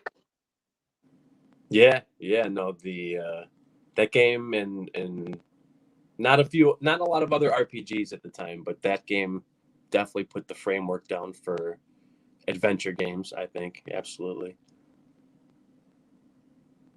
Do you remember if you find that room with all the chickens and you keep smacking them with your sword? Do you remember that? Mm. Yeah, it was like behind a farm. Like it was like in that little farm area, that little village. And it was like a little outdoor fenced in area and it had the chickens that were like going crazy. I don't remember what happened though. They started attacking you, didn't they? Yeah. If you hit them more than a few times, they would start attacking you. little things like that, man, that go a long way. I mean, we're talking about it now, and that game was probably like what, 20 years ago at least. Yeah, I should incorporate more scenes from that game in my videos. Since we're a football topic channel here, did you ever do the Madden? Is a Madden a thing for you? Madden was a huge thing for me, dude. Absolutely. I used to play in Madden tournaments. Like I'd go over in another kid's house in the neighborhood, and we'd have real money tournaments. There would be like 15 of us there and we'd have a tournament, and there'd be, I think we had 2 TVs on average going, but sometimes I remember there being another kid that we had like 3, 4 TVs going at max. I remember being at a party and there was 4 TVs going in a big tournament. So yeah, I used to play a lot of Madden. I felt like I was pretty good at it at one time, and then I started playing it. I remember I started playing it online whenever I think on the first Xbox or either PlayStation 2. I can't remember. I'm pretty sure though it was the first Xbox or Xbox 360 when Xbox Live came out, and I played Madden online and got my ass kicked, and I was like, "Oh man, this is a totally different experience." And then like the second person I played online ran the same play over and over and over again. I'm like, "This is retarded." So yeah, Yeah, I mean, I'll agree with you on that. And that I do like Madden. I really like the franchise mode more than anything. But I did feel like playing it online, to me, took the fun out of it, because there was people that were just running scam plays, the same 3, 4, 5 plays over and over again. And it's like, I would rather. I like the concept of building a franchise and hiring your own coaches, and moving your stadium if you want to, or controlling who your franchise drafts. It's like fantasy football, but not in a game. yeah, very true. Yeah, that was one of my favorite aspects of Madden. Anytime you did the fantasy team, like it was like you got to take turns drafting players and build your own team. And then like I remember the days, I don't know if you ever did this, where you'd create your own player and like you'd have it saved to a memory stick so you could actually like, go to your buddy's house. And I remember being able to plug in my memory stick and upload my player. Like, no, man, this isn't fair. I gotta have my guy too. Like Not we'd be both be playing our franchises. 99 overall every time. Every guy built was built like Gronk. Yeah, Raven for sure. The playing with a friend in person is the way to go with those kind of That's the games. way to go. No, what's different though when it came to shooter games, right? Shooter games, because we would just screen watch each other, figure out where where each other is at real quick, like playing Halo. Did you ever play Halo or I Call of played, Duty? yeah, Call of Duty and Destiny 2, which is pretty much like same thing as Halo. Matt, I got a bourbon and immunity juice. It's 1792 small batch bourbon, and it's some kind of immunity blend juice. It's got a little bit of orange juice flavor in it with some berry juice flavor. It's pretty good. It's the COVID killer juice. It's the yeah, this is the COVID killer right here.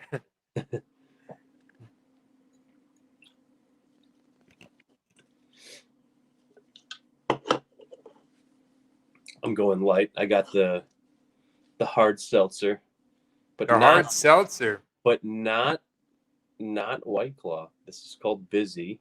No plug. I'm not repping the company in any way. But it actually has vitamin C and antioxidants in it. So tasty and moderately healthy. Can't beat that. Tasty and moderately healthy. Get Sour yours ale. today.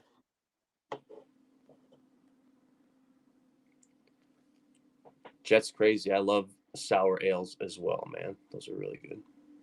Sour ales.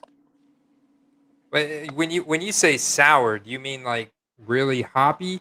Like it's got a low, what is that called? International bitter unit, a low amount of IBUs, like a pale ale, like a dry flavor, or is sour something different?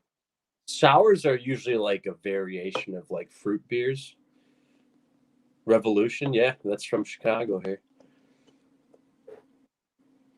It is sour. Usually there's a fruit component to it, but they're usually sweet and sour, or sometimes just sour.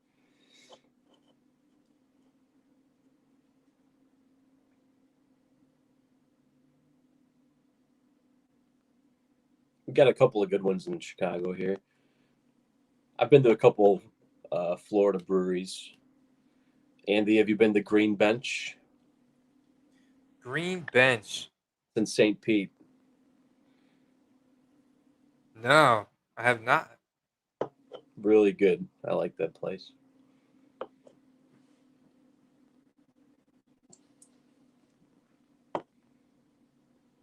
Green Bench in St. Pete.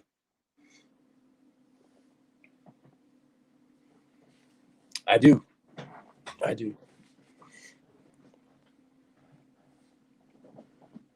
All right.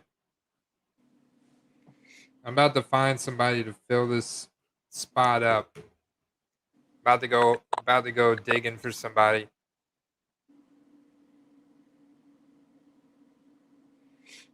I'm sure you can find one guy. Yeah. Oh, Jet. Oh, crazy. What's up, man? We got to have a beer sometime.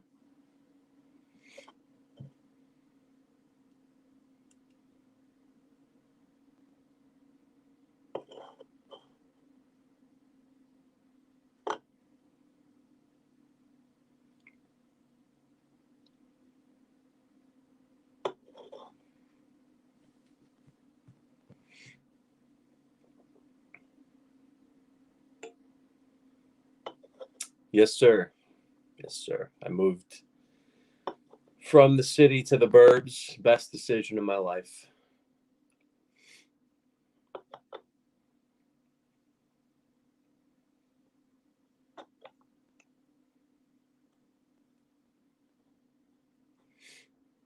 So while you're looking for that last spot, did you guys see that the Chicago Bears purchased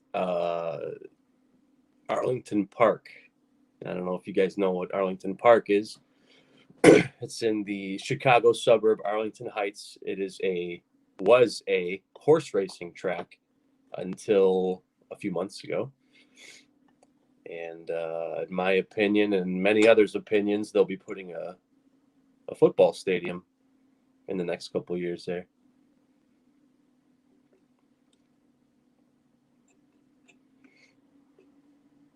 Really? Yes, sir. That's in the that's like in the burbs? It is. I would say it's about 20 minutes from O'Hare, from the airport, which is like still considered Chicago, technically.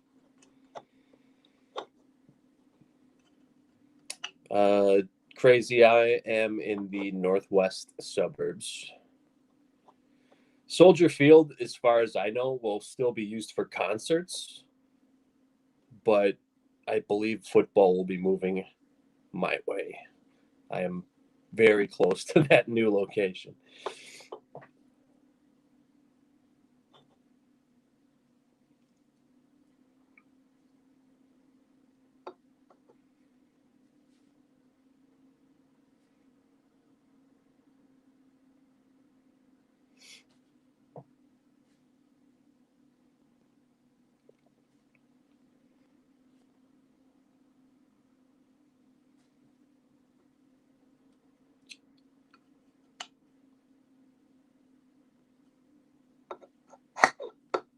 Well, Crazy I'm that. not sure what happened to Blaine. He was in, but he was also just got off an airplane.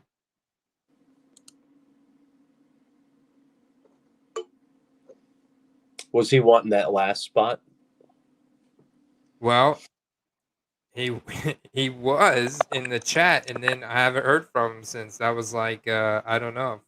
Feels like 2 hours ago, but it was probably like 10 minutes ago.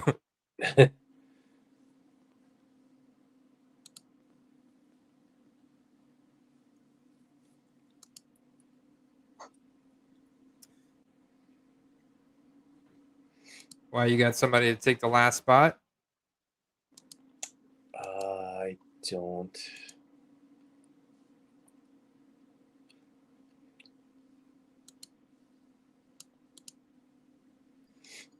I mean, in a worst case scenario, we could run it as 5.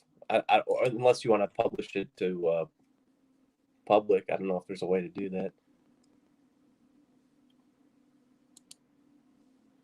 No,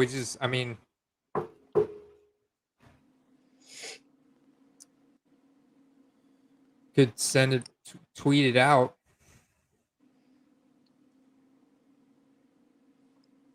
Maybe somebody in the Twitter sphere.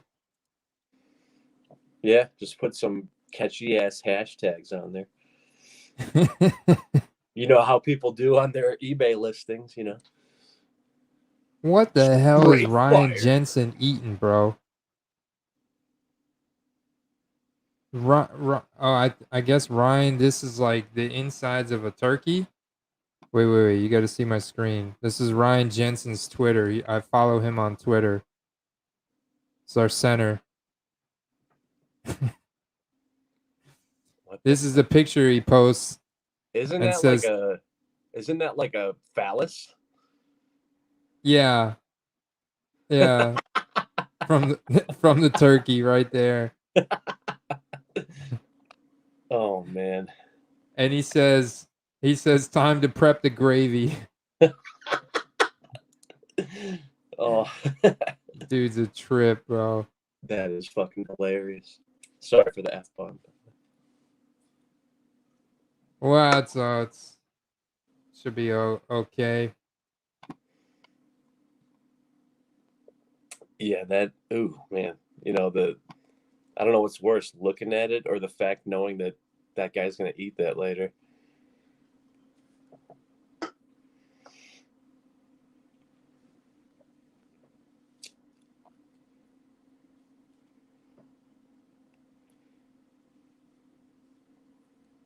Can someone buy in twice? I don't know. I don't think there's a way to do that.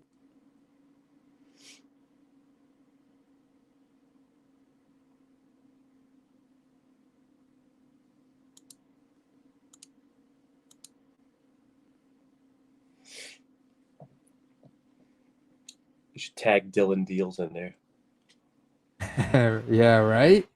Dude, That would be a stud, man. Yeah, I was happy you shared that because I definitely follow his account. He's got some insane cards. Insane cards. AJ Dillon, 1-of-1 collector. He's got to have, like, just on his most recent PSA reveal, I mean, like PSA 10 Herberts with auto. He probably spent like a half a year's salary on the cards he's got so far. Trade some cards. And what's interesting is he did a PSA reveal. I mean, he had to reveal like 20, 30 cards. And I mean, these are cards that he got back quick because he just got into it not too long ago. So, I mean, he was spending a pretty penny on them. But a lot of them were Justin Herbert's rookie cards that he sent to Herbert, had him autograph, and then Herbert sent them back to him. And he sent them to PSA. You know, I had them authenticated and graded because they were black Sharpie, like right on the middle of the card. I mean, I guess there's perks to being a pro athlete. You know, right? I think if you or I sent them some cards, we would just get like a note back. Thanks for your interest.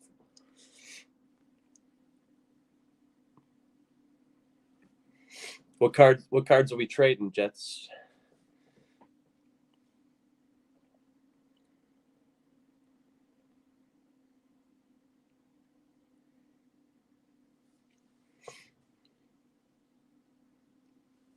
Which Allen was that?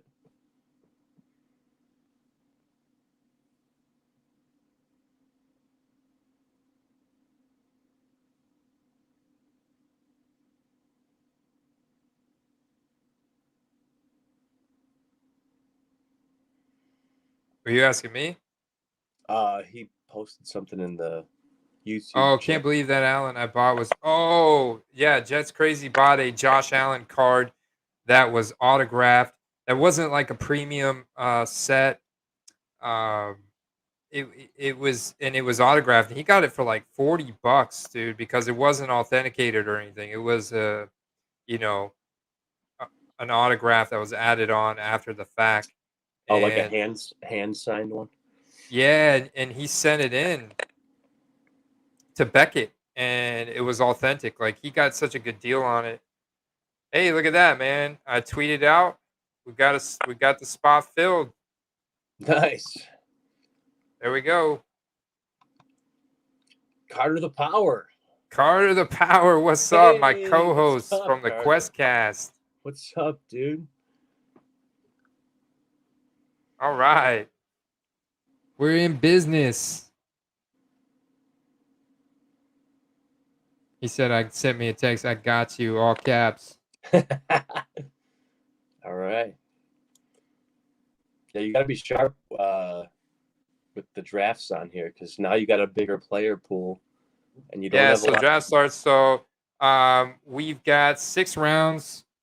6 rounds. And it's a half point PPR. It's still 1 QB, 1 running back, 2 wide receiver,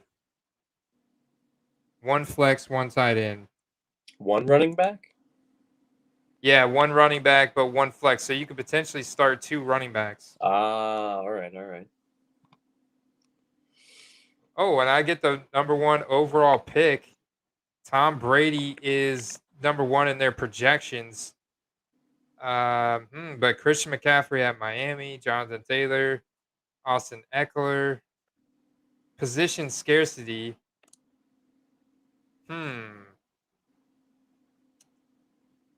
Well, I think it ought to be Tom Brady, and I was really gonna pick him anyways because I'm not sure. I think I feel good about that. Cannot blame you.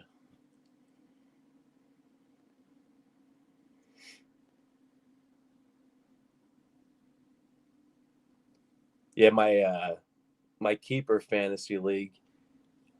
I have for my 2 quarterbacks. I have Burrow and Tom Brady, and I lost by a half a point. It was pretty upsetting. I'm still in it though. Still in it.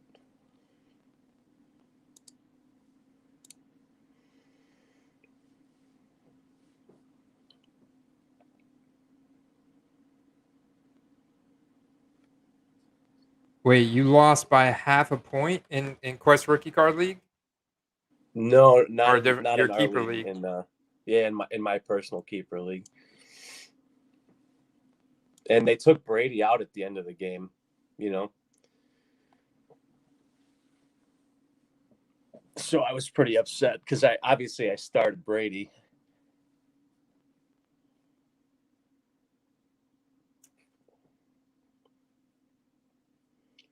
I think the big question though is at the end of this season, I can keep 5 players. Obviously, I should keep one of my 2 quarterbacks. Brady's going to play a couple more years. Should I be keeping him or Burrow, who I've had for 2 years now? That's quite the conundrum. You said it's a 2 QB league? No, but it's a keeper league. But it's a keeper league. I mean, if in one situation, if I drop Burrow, someone's for sure takes him, right? But you'd think maybe by the time Brady hangs it up, there'll be someone else I can scoop up. But I don't know, man. It's a tough situation. And you know who I had to drop last year to keep those 2 guys? Justin Herbert. I had all 3 of them.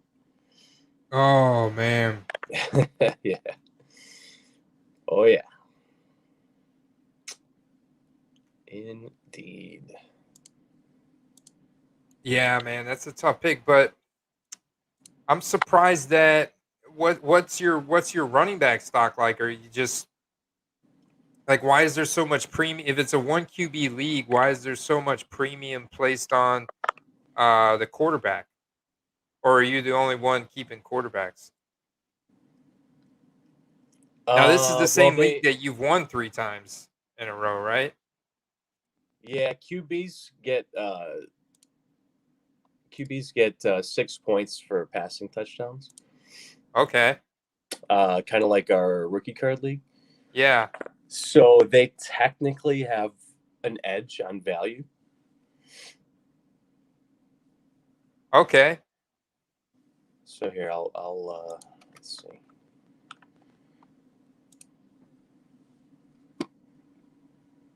I'll read off who my running backs are.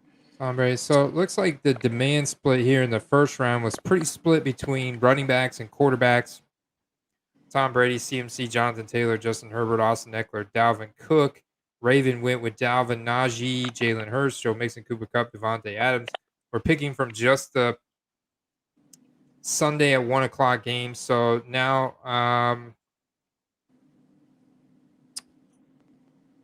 yeah, I'm gonna go. I like this James Robinson. Oh man, I'm getting a network error. Oh, Put me on Debo Samuel. I'm getting a might have too many. Do I have too many windows open? I think I might have too many. It looks like you're spinning there. Might need the refresh. There we go. You got 8 seconds. Shoot. I was gonna go James Robinson, the first pick. Got him. Whew. Did they oh no, they did not rule out what's his name? Packers running back, I guess. Aaron Jones, he's back at practice. He is back. He's back at practice from the MCL sprain, which is pretty quick but they did say it was only 1 to 2 weeks, but this has only been 1 week. But even so, I got to think that he's going to be on some type of snap count. Wouldn't you? Especially with as good as A.J. Dillon has played.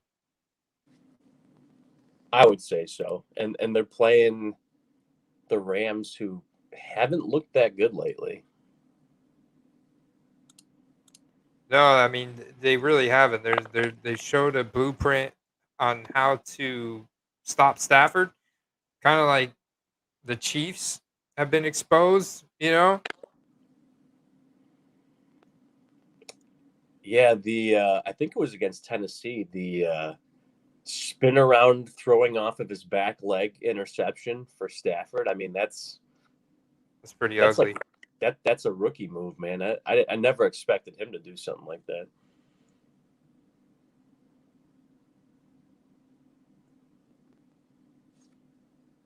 All right, so we're seeing a run on wide receivers here. My roster's been the most balanced. Besides just crazy, he went with Herbert, Mixon, now Mike Evans. I like that stack.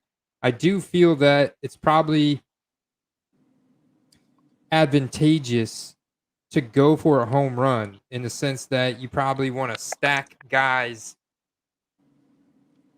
from these games, much like we do in daily fantasy, because the rosters are going to be fairly stacked. I mean, ultimately it comes down to picking the roster that's going to put up the most amount of points from each of those positions, and you have to have a player in each position. But I feel that stacking quarterbacks with wide receivers is very smart play, maximizing your fantasy output from a single game. Lenny. So, unfortunately for me, I may have to go. We'll see. Stafford just got taken by Scalabrine. I'm talking about you like Who's that? So you went Jonathan Taylor, Cooper Kupp, Chris Godwin, Matt Stafford. So you got the stack. You got the Rams stack.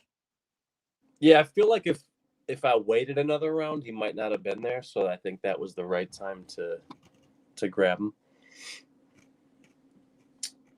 And we have 2 positions? Deontay Johnson.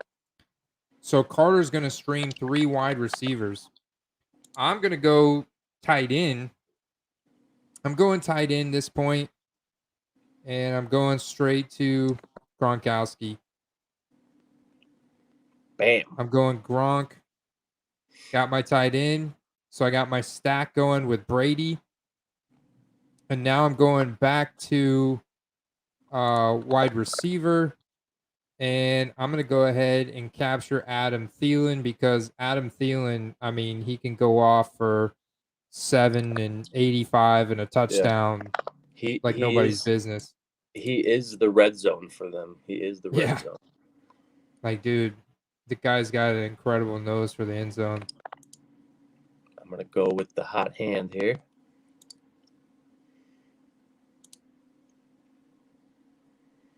Kittle.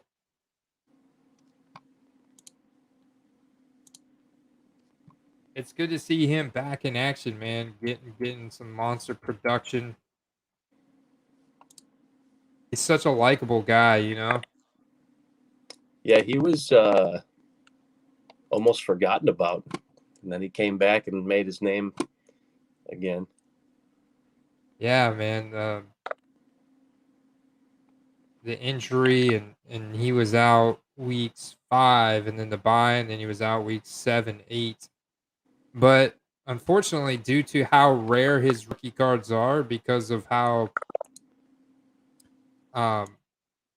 little draft capital was spent on him coming out of Iowa, like there's very few selections for his rookie card. So I still, the prices never got down to a point where even to a point where Travis Kelce or Rob Gronkowski is, because of there's just so much more availability, you know?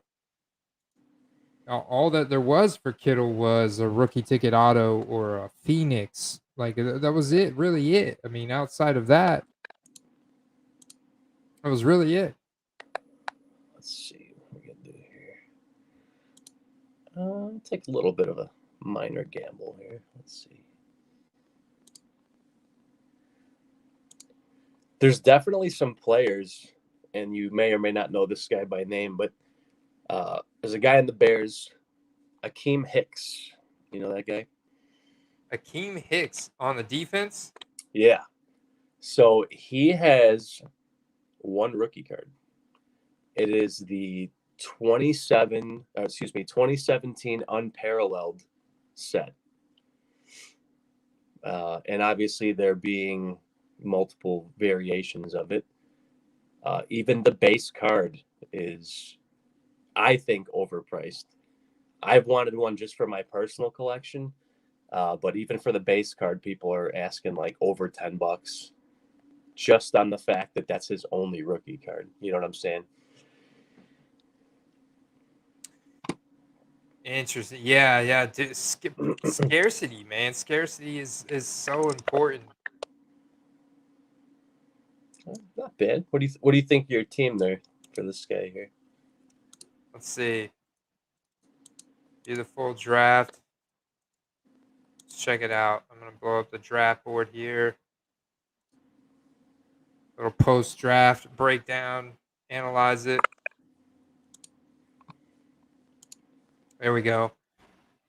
All right, so I got the Tom Brady Gronk stack going, Indianapolis. I got James Robinson, Darrell Henderson. I felt good about getting Darrell Henderson in the last round. I felt like that was a good value. Everybody else took their running backs early. I mean, it seems like it could be somewhat hit or miss right now, but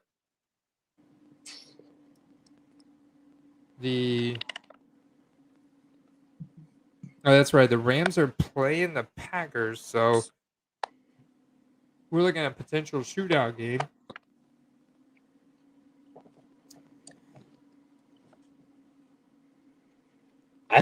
Honestly, I looked at Henderson myself. I just didn't want to take too many guys from the same game, same team, same game.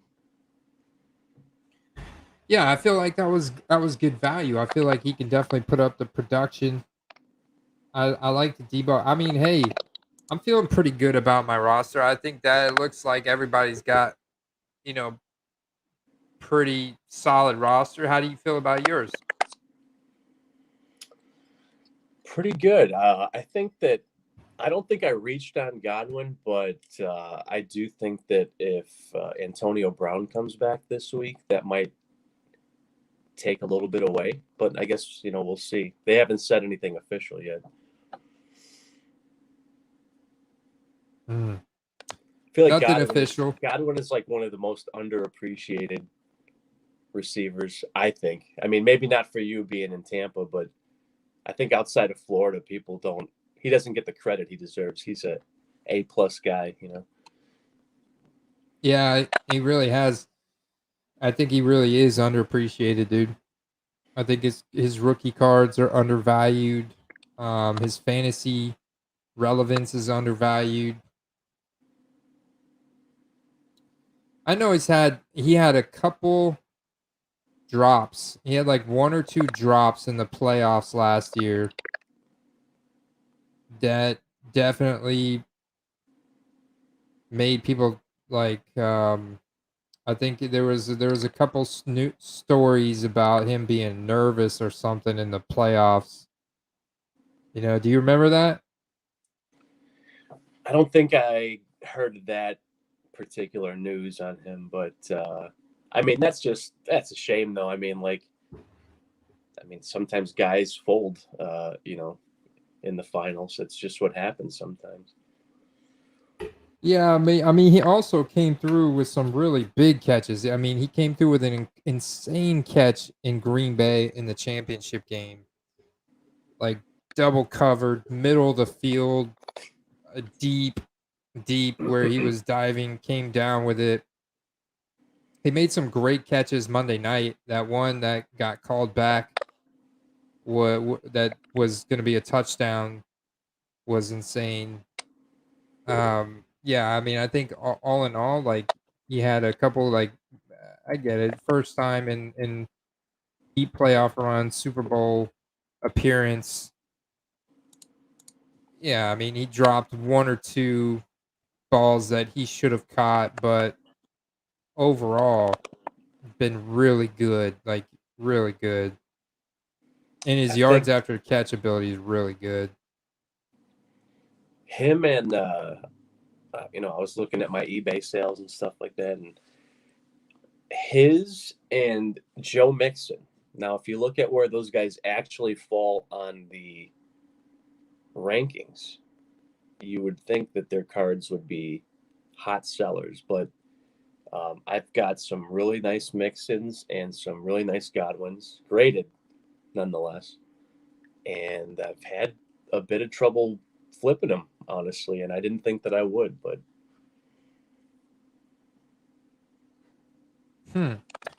Well, what cards of them do you have? uh, I have I've got for Mixon, it's the Prism Orange Parallel, and it's Mm. PSA graded 9. So you'd think that's one of the more liquid, more sought after. It's a color match. It's a Prism rookie. It's graded, right? I've got Mixon Optic rated rookie auto on there. And then with Godwin, I've got 2 of his select silvers PSA 9s up for sale as well. Yeah, that's interesting, man. And it may be it's just a matter of time and maybe a matter of price point. Um, with Mixon, I know I mean, dude, he's a baller, but there's definitely some like hesitation there with 2017 running backs at this point, as you see a lot of them kind of dropping with injuries. Like Chris Carson done for the year now. Christian McCaffrey just seems to really have been struggling with injuries more and more lately. Alvin Kamara now down. Who else am I missing? Leonard Fournette has been really solid. Mixon only missed, I think, 1 game this year. So he's been really solid this year, but in previous years he's missed. I think every year he's missed multiple games. Yeah, I But think maybe if the Bengals can make a playoff run, that'll adjust itself. yeah, I definitely think so as well. I mean, because he can rip off a big play any week. I mean, he's been really good. I mean, he's the number 4 running back, standard fantasy formats, number 6 PPR, really good. Number 21 overall fantasy player on the year. I mean, that's incredible. And he actually, yeah, I mean, he actually hasn't missed any games. He didn't finish one game though. I do remember that. I can't remember which game it was specifically. I think it was the game maybe against Green Bay back in week 5. So he didn't finish one game, but other than that, that's it. There hasn't been any other injury concerns. The one thing that's nice about him too is week to week he's consistent. Like if you look at the Bengals receivers, they've had some huge games, but they've had some bad games too. Mixon's been pretty consistent. Yeah, he's been really consistent, really solid.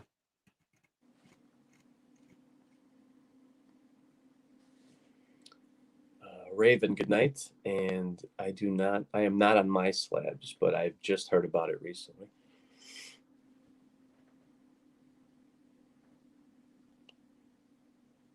Yeah, I need to do more on my slabs because it's like a peer-to-peer selling platform. The fees are dirt cheap. They're dirt cheap, and it's peer-to-peer. You just have to list their cards in their format, but they facilitate the transaction. You know, and it's nothing but slabs. So I do kind of like that aspect of it.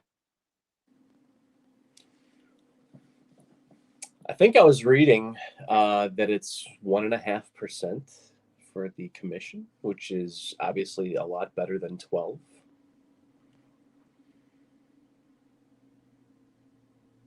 Hey, what's up, Brian? Happy Thanksgiving, man. Oh, what's up? Happy birthday, man. And well, I don't know if it was your birthday, but he said he enjoyed some birthday cake. It's always good, man. Always good. Starting the Thanksgiving a little early. He said he does not like Mixon because he hit a girl while he was at OU. I didn't know that. Maybe that's why there's some hesitation around Joe Mixon.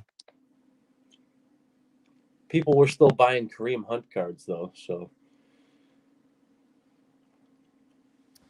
That's true, but his values are definitely a lot lower than Nick Chubb's.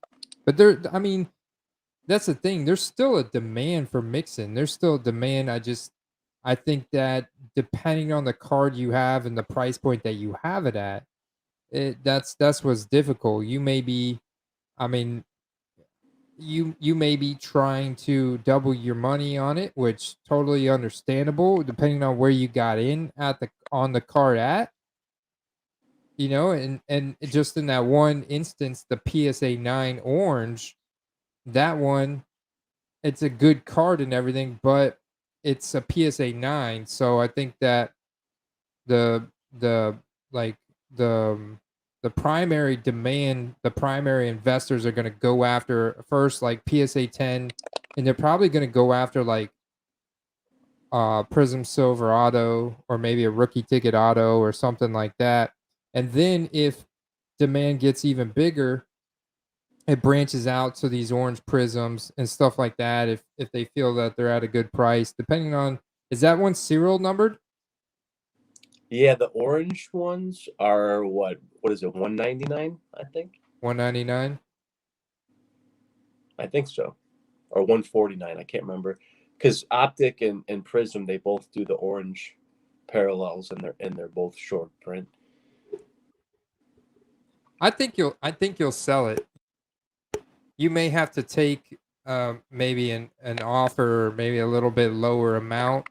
Make it to where, and I've talked to Carter a lot about this, and whenever I started adopting this kind of thought process, I started pricing my cards a little bit lower, but I started also moving more cards.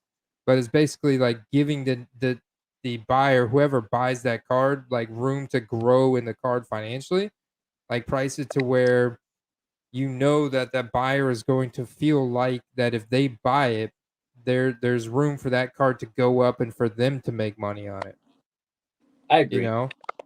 I agree with that. And I remember you guys saying that, and I did implement it myself. And I would say that I have had more sales since doing that for sure. Nice. Nice. Obviously, Yeah, because there's certain cards that like maybe command the premium that you can hang on to just a bit longer, you know? I think the number one thing that, like I said, I just got back in the hobby in July. Um, and Carter's mentioned it a bunch of times, and I think it's definitely the most important advice that you guys have given on the show, and about it being easier to buy a card than to sell a card. And I think it's even deeper than that. I think that while that's true, I think you need to understand that it's not an instant transaction. Like when you buy a card, even if it's a high liquid card that you will sell, um, it might take a week, a month, a couple months, you know. And Mhm. that's my experience. You know, it's not always that you're going to buy a card, even if it's the most sought after one out there, and it's not going to flip right away. I just a year later sold a Kobe PSA 10 Topps Finest rookie, and I got a great deal on it. But the Kobe market went down a little bit and didn't get hot. So on a card I got cheap that I could have doubled my money on, like you said, I took $100 profit on just to move it so I could move on to something else. You know. Mm. And that is important. That is important factor. It is hard to sell certain cards, you know, because I mean it's really tough to pinpoint down which player, which sector of the market is going to get hot next. Like we have a really good idea of what's hot right now, but trying to pinpoint what's going to be hot next, predict the future kind of thing is tough, and the sales cycle is much longer in cards than it is in fantasy, which is why I think it's a perfect parlay, but it's definitely not a replacement for fantasy. Yeah, I think that obviously on this show you guys cover, who to buy, who to look at, long-term plays, short-term plays. And that's good because on a week-to-week basis, who is the guy that's being purchased is different every week, right? Hmm. If you remember a month ago, you couldn't hold on to a Herbert card, right? Hmm.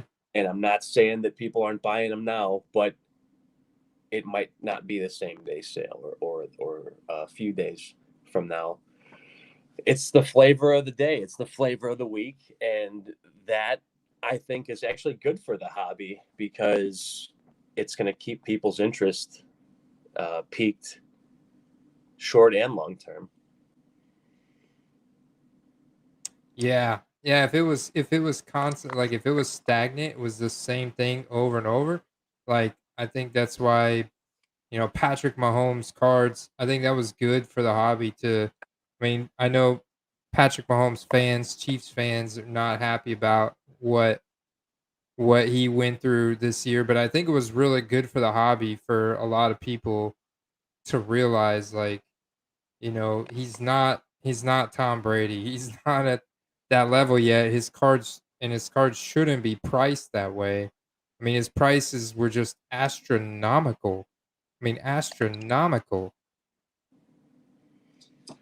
I'll be completely honest. I have never bought a Patrick Mahomes rookie. I've never looked at or thought about buying one. The prices just seemed too outrageous. and you'd have a better chance investing significantly less money in a card that will appreciate than a card that might have been at its ceiling already. That's my opinion. But from what I'm seeing, like I said, I've been doing card collecting most of my life, but I've been only back in it since July. And a lot of things are the same, but a lot of things are different too. And like you guys covered, like the most desirable sets and focus on the QB, et cetera, et cetera.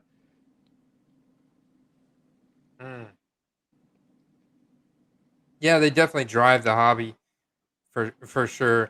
And it's just wild that, like, you know, his base card got up to $400 in a raw format, and now it's come all the way back down to like $100 to $150. But I mean, it's hard for me to still go buy one at that price. I think that there's a likelihood it could go back up if he puts it together and, like, they have a really strong finish to the season, and they make the playoffs and everything. There's also a chance that they continue to underperform, man, and that card continues to kind of slowly decline, like back to a norm. Like, I mean, it's just, you compare his rookie cards to even a Dak Prescott, who's got his rookie cards are more rare. I mean, 2016 is like the first year they started making optic, and the Donruss has a lower print run. The optic has a lower print run.